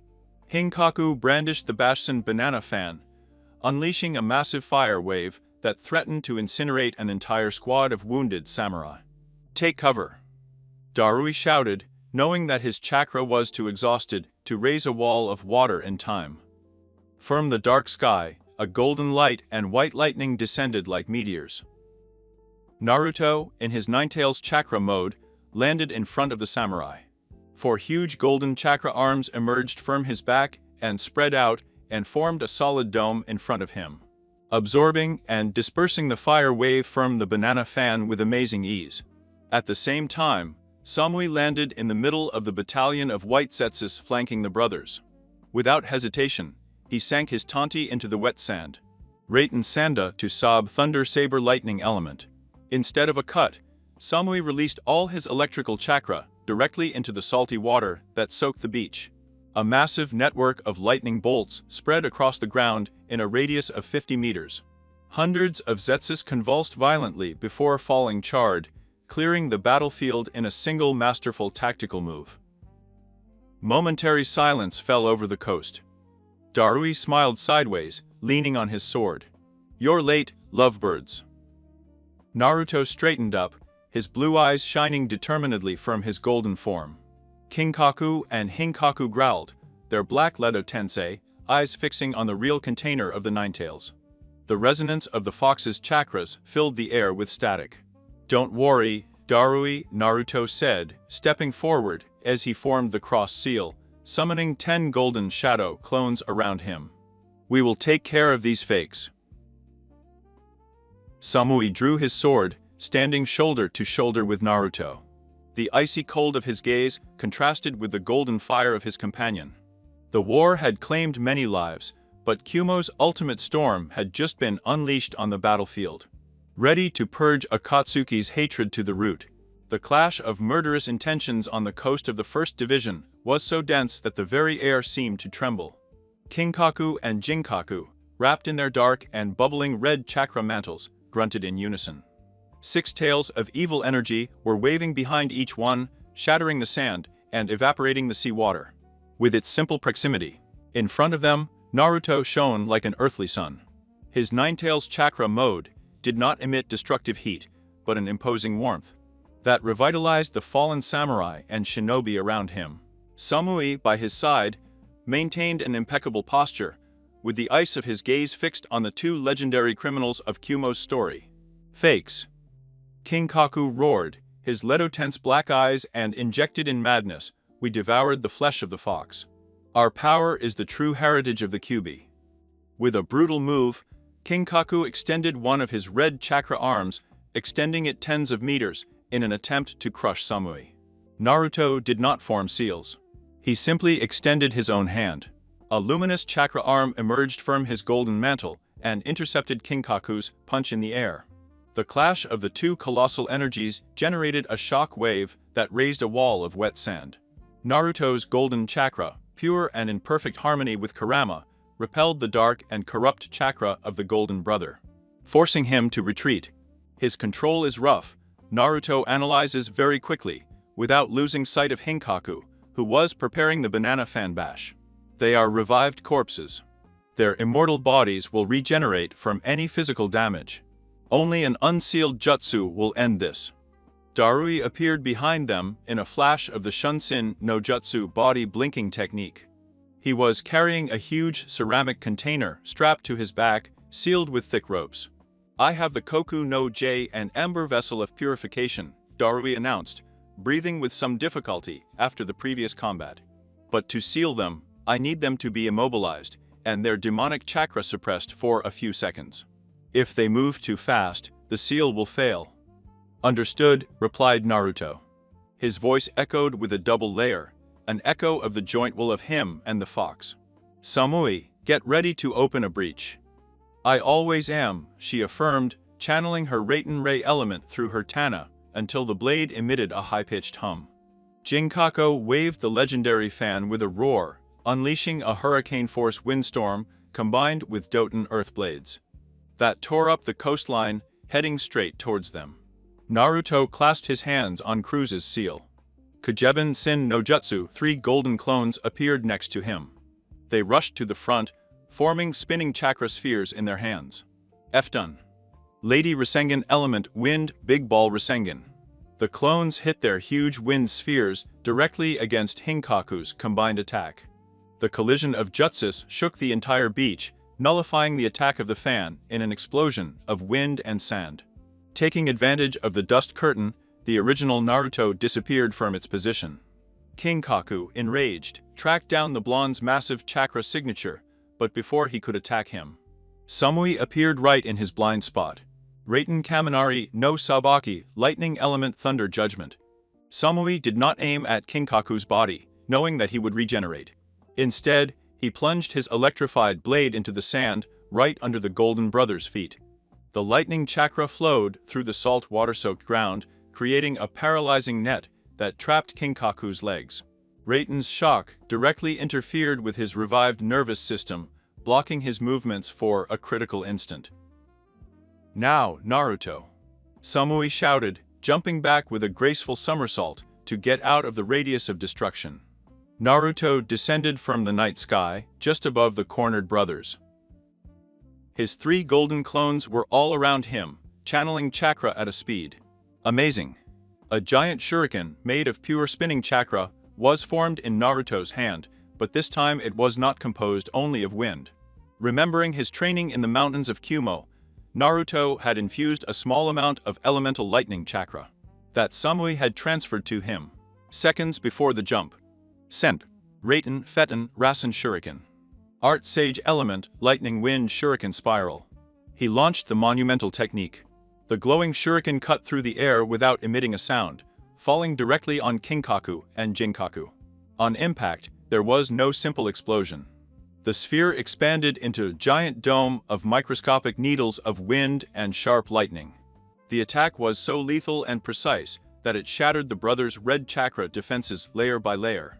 The wind separated the demonic energy, while the lightning numbed the regenerative properties of Edo Tensei, destroying their bodies at the cellular level and leaving them like piles of paper and ash desperately trying to rebuild themselves.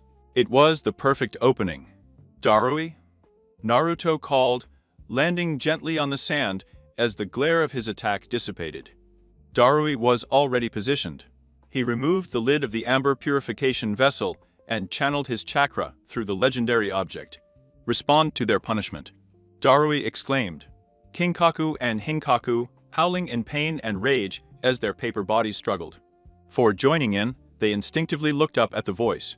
The moment his attention was fixed, the vessel shone with a blinding light. Spiritual chakra chains emerged from the inside of the vessel, enveloping the two legendary brothers.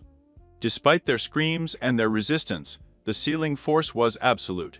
In an instant, Kinkaku and Hinkaku were sucked into the vessel, and Darui slammed the lid shut, securing the seal. The silence that followed was deafening. Only the crash of the waves against the blood-stained shore could be heard. The hundreds of white Zetsus left in the area, seeing their revived commanders defeated with such ease, began to retreat, losing their battle formation. Darui dropped the heavy vessel on the sand and dropped to his knees, exhausted, but with a relieved smile drawn on his face. Not bad, Naruto. I see that the secret training on the island was worth it. And you, Samui, your precision is still scary. Samui sheathed his tant, wiping a dust stain from his tactical vest. He approached Naruto, who had just deactivated the Ninetales chakra mode, so as not to wear down his reserves unnecessarily. The marks on her cheeks relaxed, and her blue eyes returned to their normal shade. Without saying a word, Samui raised a hand and arranged the collar of Naruto's dark jacket. He caught her hand in the process, interlacing his fingers tightly. War was raging all around them, with thousands of battles being fought all over the continent, but, in that small space on the coast of the Lightning Country, there was only the certainty of their bond. Are you hurt? Samui asked, his usual icy tone, softened by a concern he reserved only for himself. Not a scratch, Naruto smiled, squeezing his hand. You are the best shield, and the best sword anyone could ask for, Samui. No revived jutsu can against us. She nodded a rare, faint smile, peeking out on her lips before returning to her military composure. He turned towards the dark sea. In the distance, the sky over the center of the continent was tinged with an ominous and heavy red. The presence of a monstrous and ancient chakra pulsed in the atmosphere, making the air itself seem difficult to breathe. The coast is secured, Samui reported, his strategic mind returning to the front. But that chakra signature on the horizon. It's like nothing we've ever felt. It's Malara. Or something worse. Naruto frowned, looking in the same direction. The fox chakra inside roared with trepidation, recognizing the energy of its creator, the ten-tailed one. It's the main battlefield, Naruto said, slowly releasing Samui's hand just to adjust the scrolls on his belt. Gaara, Old Noki, and the rest of the divisions must be facing him right now. We can't stay here celebrating. Darui stood up, securing the sealing vessel on his back once more. The first division will be in charge of cleaning up the remaining garbage of Zetsus. You two are the vanguard of Kumo. Go on. Show that ghost from the past that this era belongs to the Alliance. Naruto nodded firmly. He looked at Samui, and there was no need to give orders or explain tactics. The wind and lightning prepared to unleash the final storm. With a perfect synchronized movement, both shinobi disappeared from the shore in a burst of speed, heading straight towards the epicenter of the Fourth Great Ninja War, where the fate of the world awaited their arrival.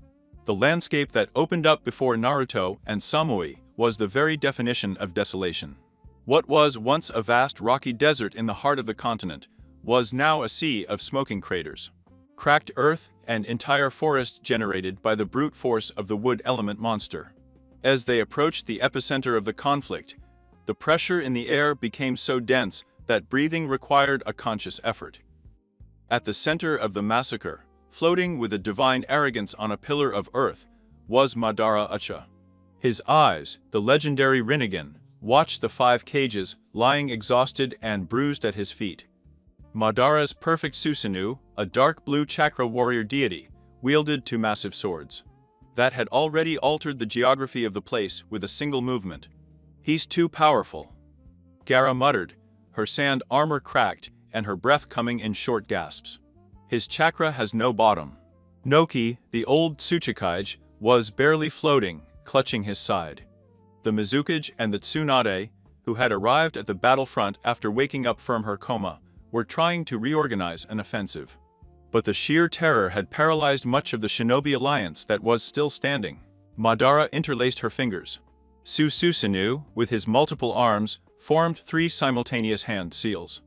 The daytime sky suddenly darkened, as if night had fallen in an instant. The clouds violently parted, revealing a colossal sphere of rock, a gigantic meteorite descending from the stratosphere, covering the entire battlefield with its immense shadow. Tenga and Shin's, and celestial obstacle of the trembling star, Madara pronounced coldly. Let's see what they do against the power of a god. Panic broke out among the troops. Noki flew straight towards the meteorite, placing her hands on the base of the flaming rock. Doten no Jutsu Earth Element Super Light Rock Jutsu.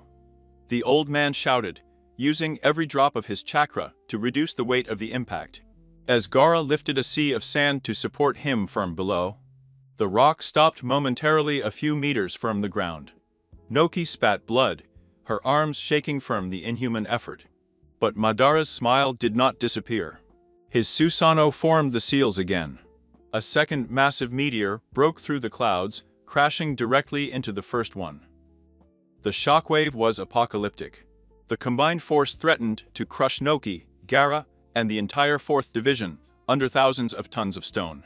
The Tsuchikage closed his eyes, accepting his end. But death did not come.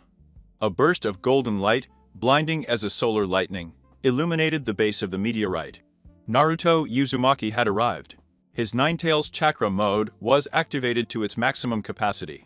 6 huge arms of pure chakra emerged from his back and clung to the surface of the rock, propping up the weight next to the Gaara sand to give Noki a second of respite. It's not time to give up yet, man. Tsuchikage. Naruto roared, Kurama's chakra burning in his eyes. At the same instant, a figure descended from the heavens in a trail of white electricity. Samui landed on top of a nearby rock formation, assessing the colossal stone structure in a split second. He knew that Naruto's brute strength could not sustain both meteorites forever. They had to destroy them. Naruto, the core. Samui ordered, his icy voice echoing on the battlefield, thanks to the amplification of his lightning chakra. He didn't need to say more. Naruto understood the strategy instantly. He withdrew 4 of his chakra arms, leaving only 2 to help hold the rock, and put his original hands together.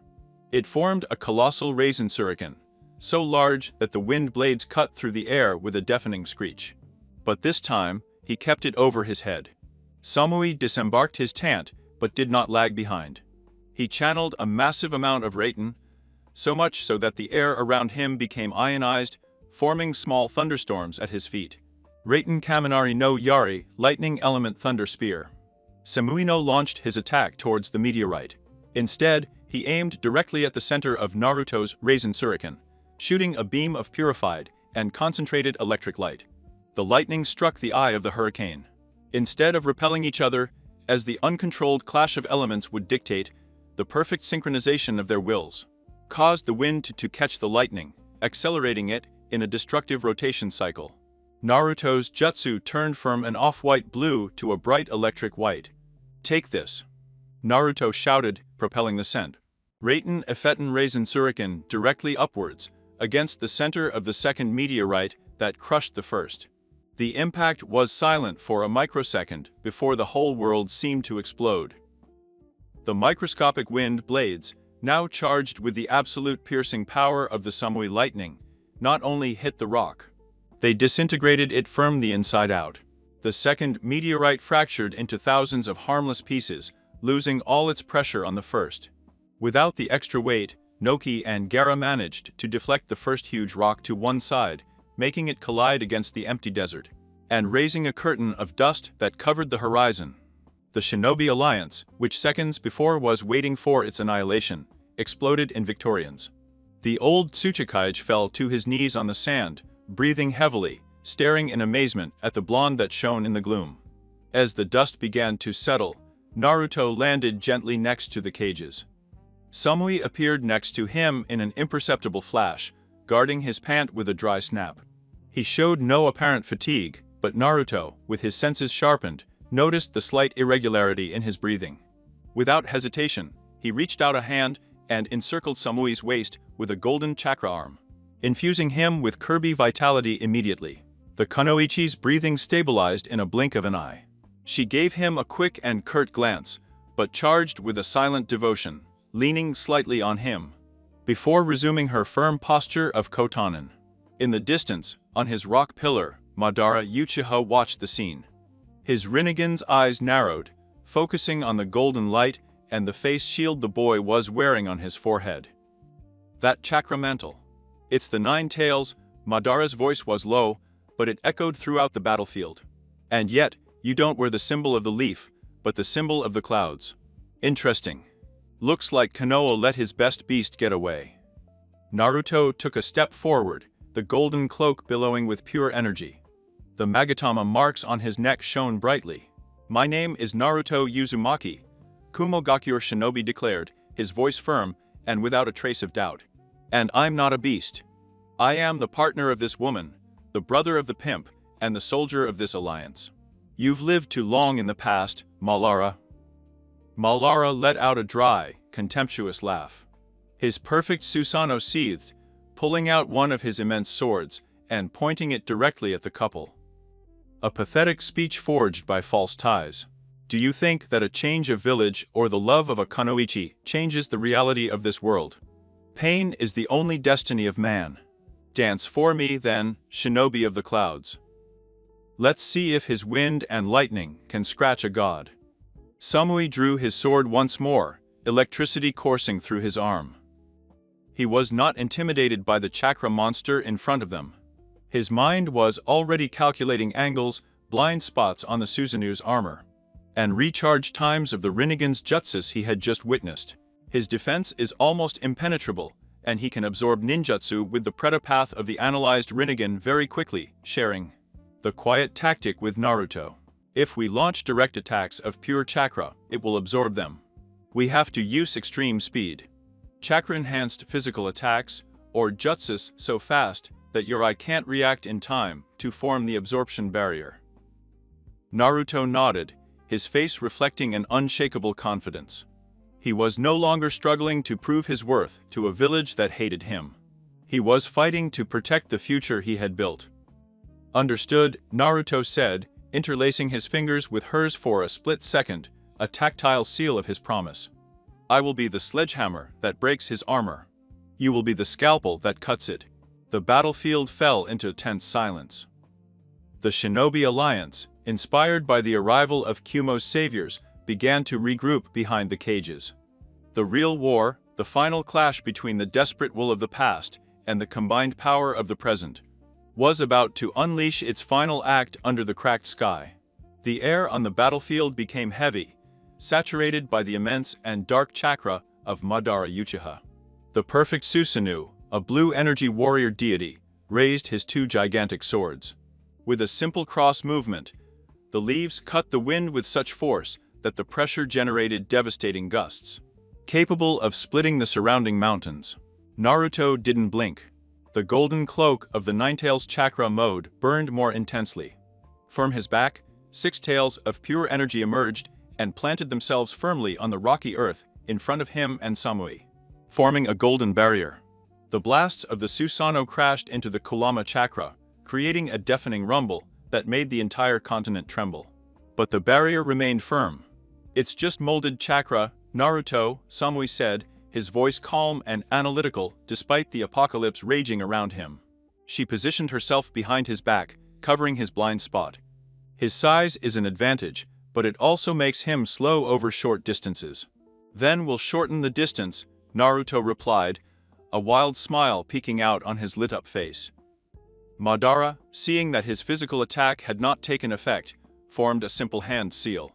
The ground under the Shinobi Alliance began to shake violently. Makuden Kyuka and Karen would element advent of a world of flowering trees.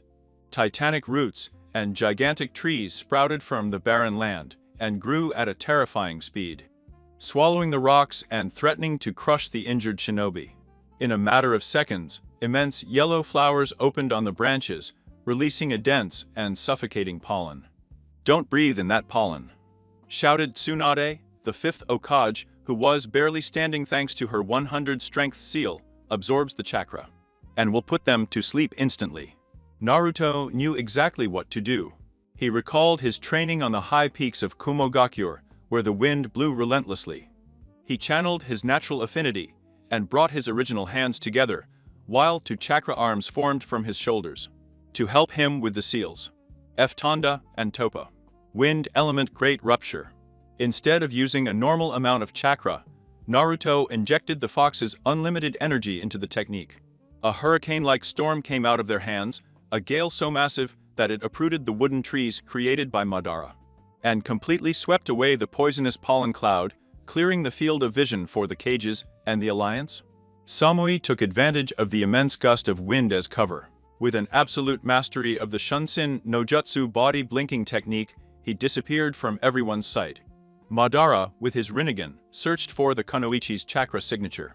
But the gusts of wind and Naruto's overwhelming golden chakra in the center of the field created sensory interference. "Pathetic attempts," Madara muttered. His Susanoo descended, preparing a vertical blow to crush Naruto. Before the spiritual sword fell, Naruto formed a cross seal. 20 golden shadow clones burst into the air, all running straight towards the blue colossus. "If you can absorb ninjutsu, let's see how you deal with this," the clones shouted in unison.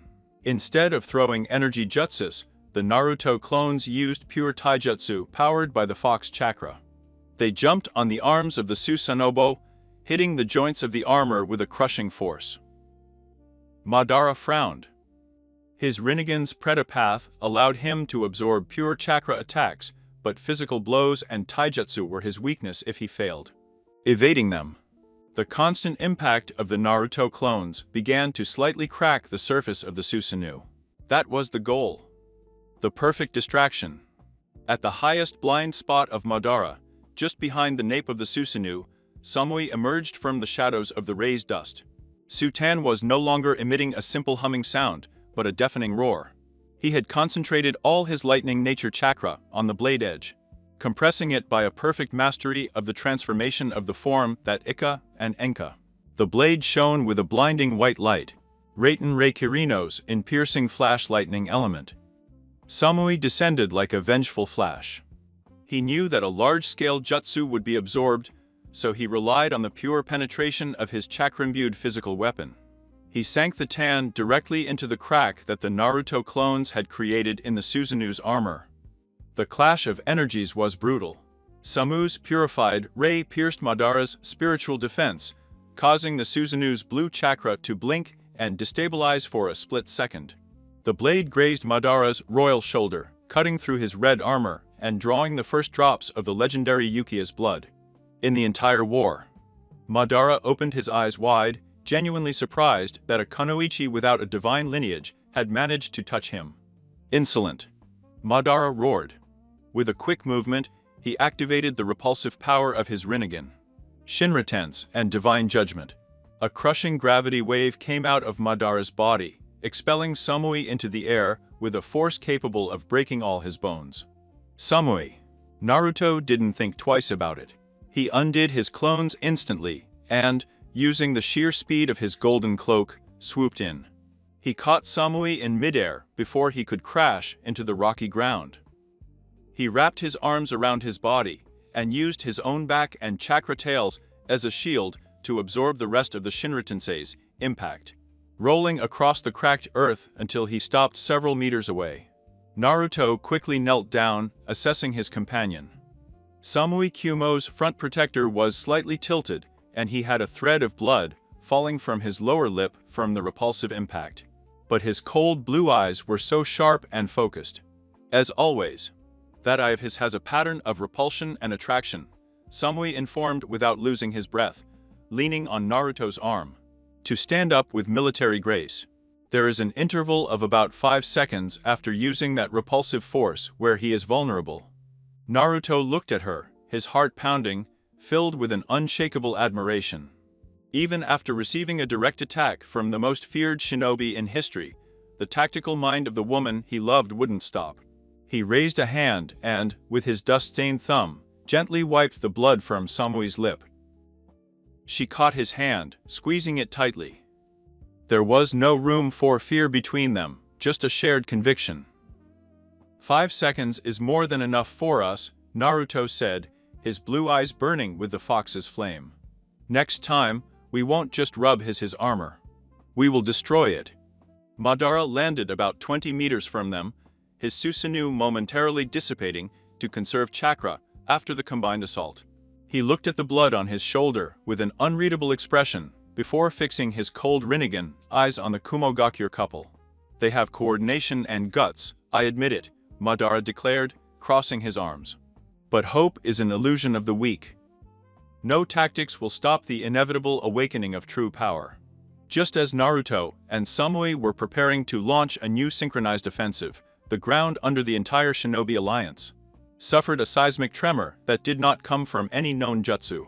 It wasn't manipulated chakra, it was a guttural, ancient roar filled with such primordial malice that Kurama's own golden chakra inside Naruto seemed to shrink for a second. The sky was completely torn apart. Several kilometers away, in the neighboring valley, a monstrosity of indescribable proportions began to emerge from the earth. 10 colossal tails, similar to mutated tree trunks, whipped through the air, creating hurricanes with every movement. A single red eye with concentric rings and tomes opened in the darkness, fixing its empty gaze on the entire world. The 10 tails, the GB, had been revived. Madara smiled, a cold smile devoid of humanity. The end of the ninja world has arrived. Dance if you want, but the curtain is about to fall. Naruto gritted his teeth, feeling the weight of desperation, threatening to crush the thousands of shinobi behind his back. He felt the fear of the alliance, the exhaustion of the cages. But then he felt Samui's hand clinging to his. The calming chill of his lightning chakra flowed through him, calming the fox's agitation and centering his own mind. Kumo was not giving up. They weren't running away. The curtain may be falling, Madara, Naruto said, channeling the full power of the Kirogi once more. His voice echoing with unshakable authority. In the midst of the impending chaos. But we are the storm that will uproot that curtain.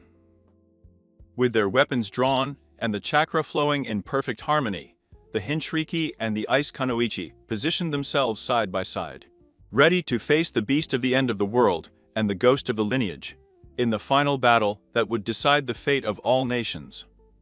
The huge crater that housed the 10 tails looked like the epicenter of a cataclysm. The jade did not possess a chakra signature that the sensors could quantify. It was not a mixture of physical and spiritual energy like humans or the other tailed beasts. It was the energy of nature itself, swirling in a mass of grotesque flesh, wood and sheer destruction. His one eye, a huge tamo with concentric rings, looked at the shinobi alliance not with hatred, but with the same indifference with which a storm crushes an insect. Inside Naruto, Kurama growled, his voice echoing through the mindscape with unprecedented gravity. Be careful, Naruto. That thing has no feelings or thoughts that you can perceive or alter. It is the progenitor of the entire chakra. A single touch of his pure power will erase your body from this plane. Naruto clenched his fists, the golden cape flapping violently under the hurricane force winds that the GB generated just by breathing. Next to him, Samui did not retreat, even a millimeter. His cold blue eyes were fixed on the beast, processing dimensions, reaction times, and possible trajectories. Suddenly, a second figure landed on the J's monstrous head, right next to Malara's Susanoo. The shattered mask revealed the scarred face and Sharingan of Obito Uchiha. Meat tubes emerged from the beast, connecting to the noses of both Uchiha to take control of their movements. The real world is a failure, Obito declared, his voice echoing throughout the valley thanks to the amplification of the 10 tails chakra. We will give you eternal peace. Disappear. The GB opened its jaws, revealing a dark abyss. Positive and negative chakras, in an exact ratio of 8:2, began to condense at a frightening speed. A beast ball, Bijudama with a colossal tail, 100 times larger than that of any other beast, took shape. distorting the space around it by its gravitational density. The terror paralyzed the thousands of shinobi in the alliance. The weapons fell from trembling hands. The old Tsuchikage could barely stay afloat, and Gaara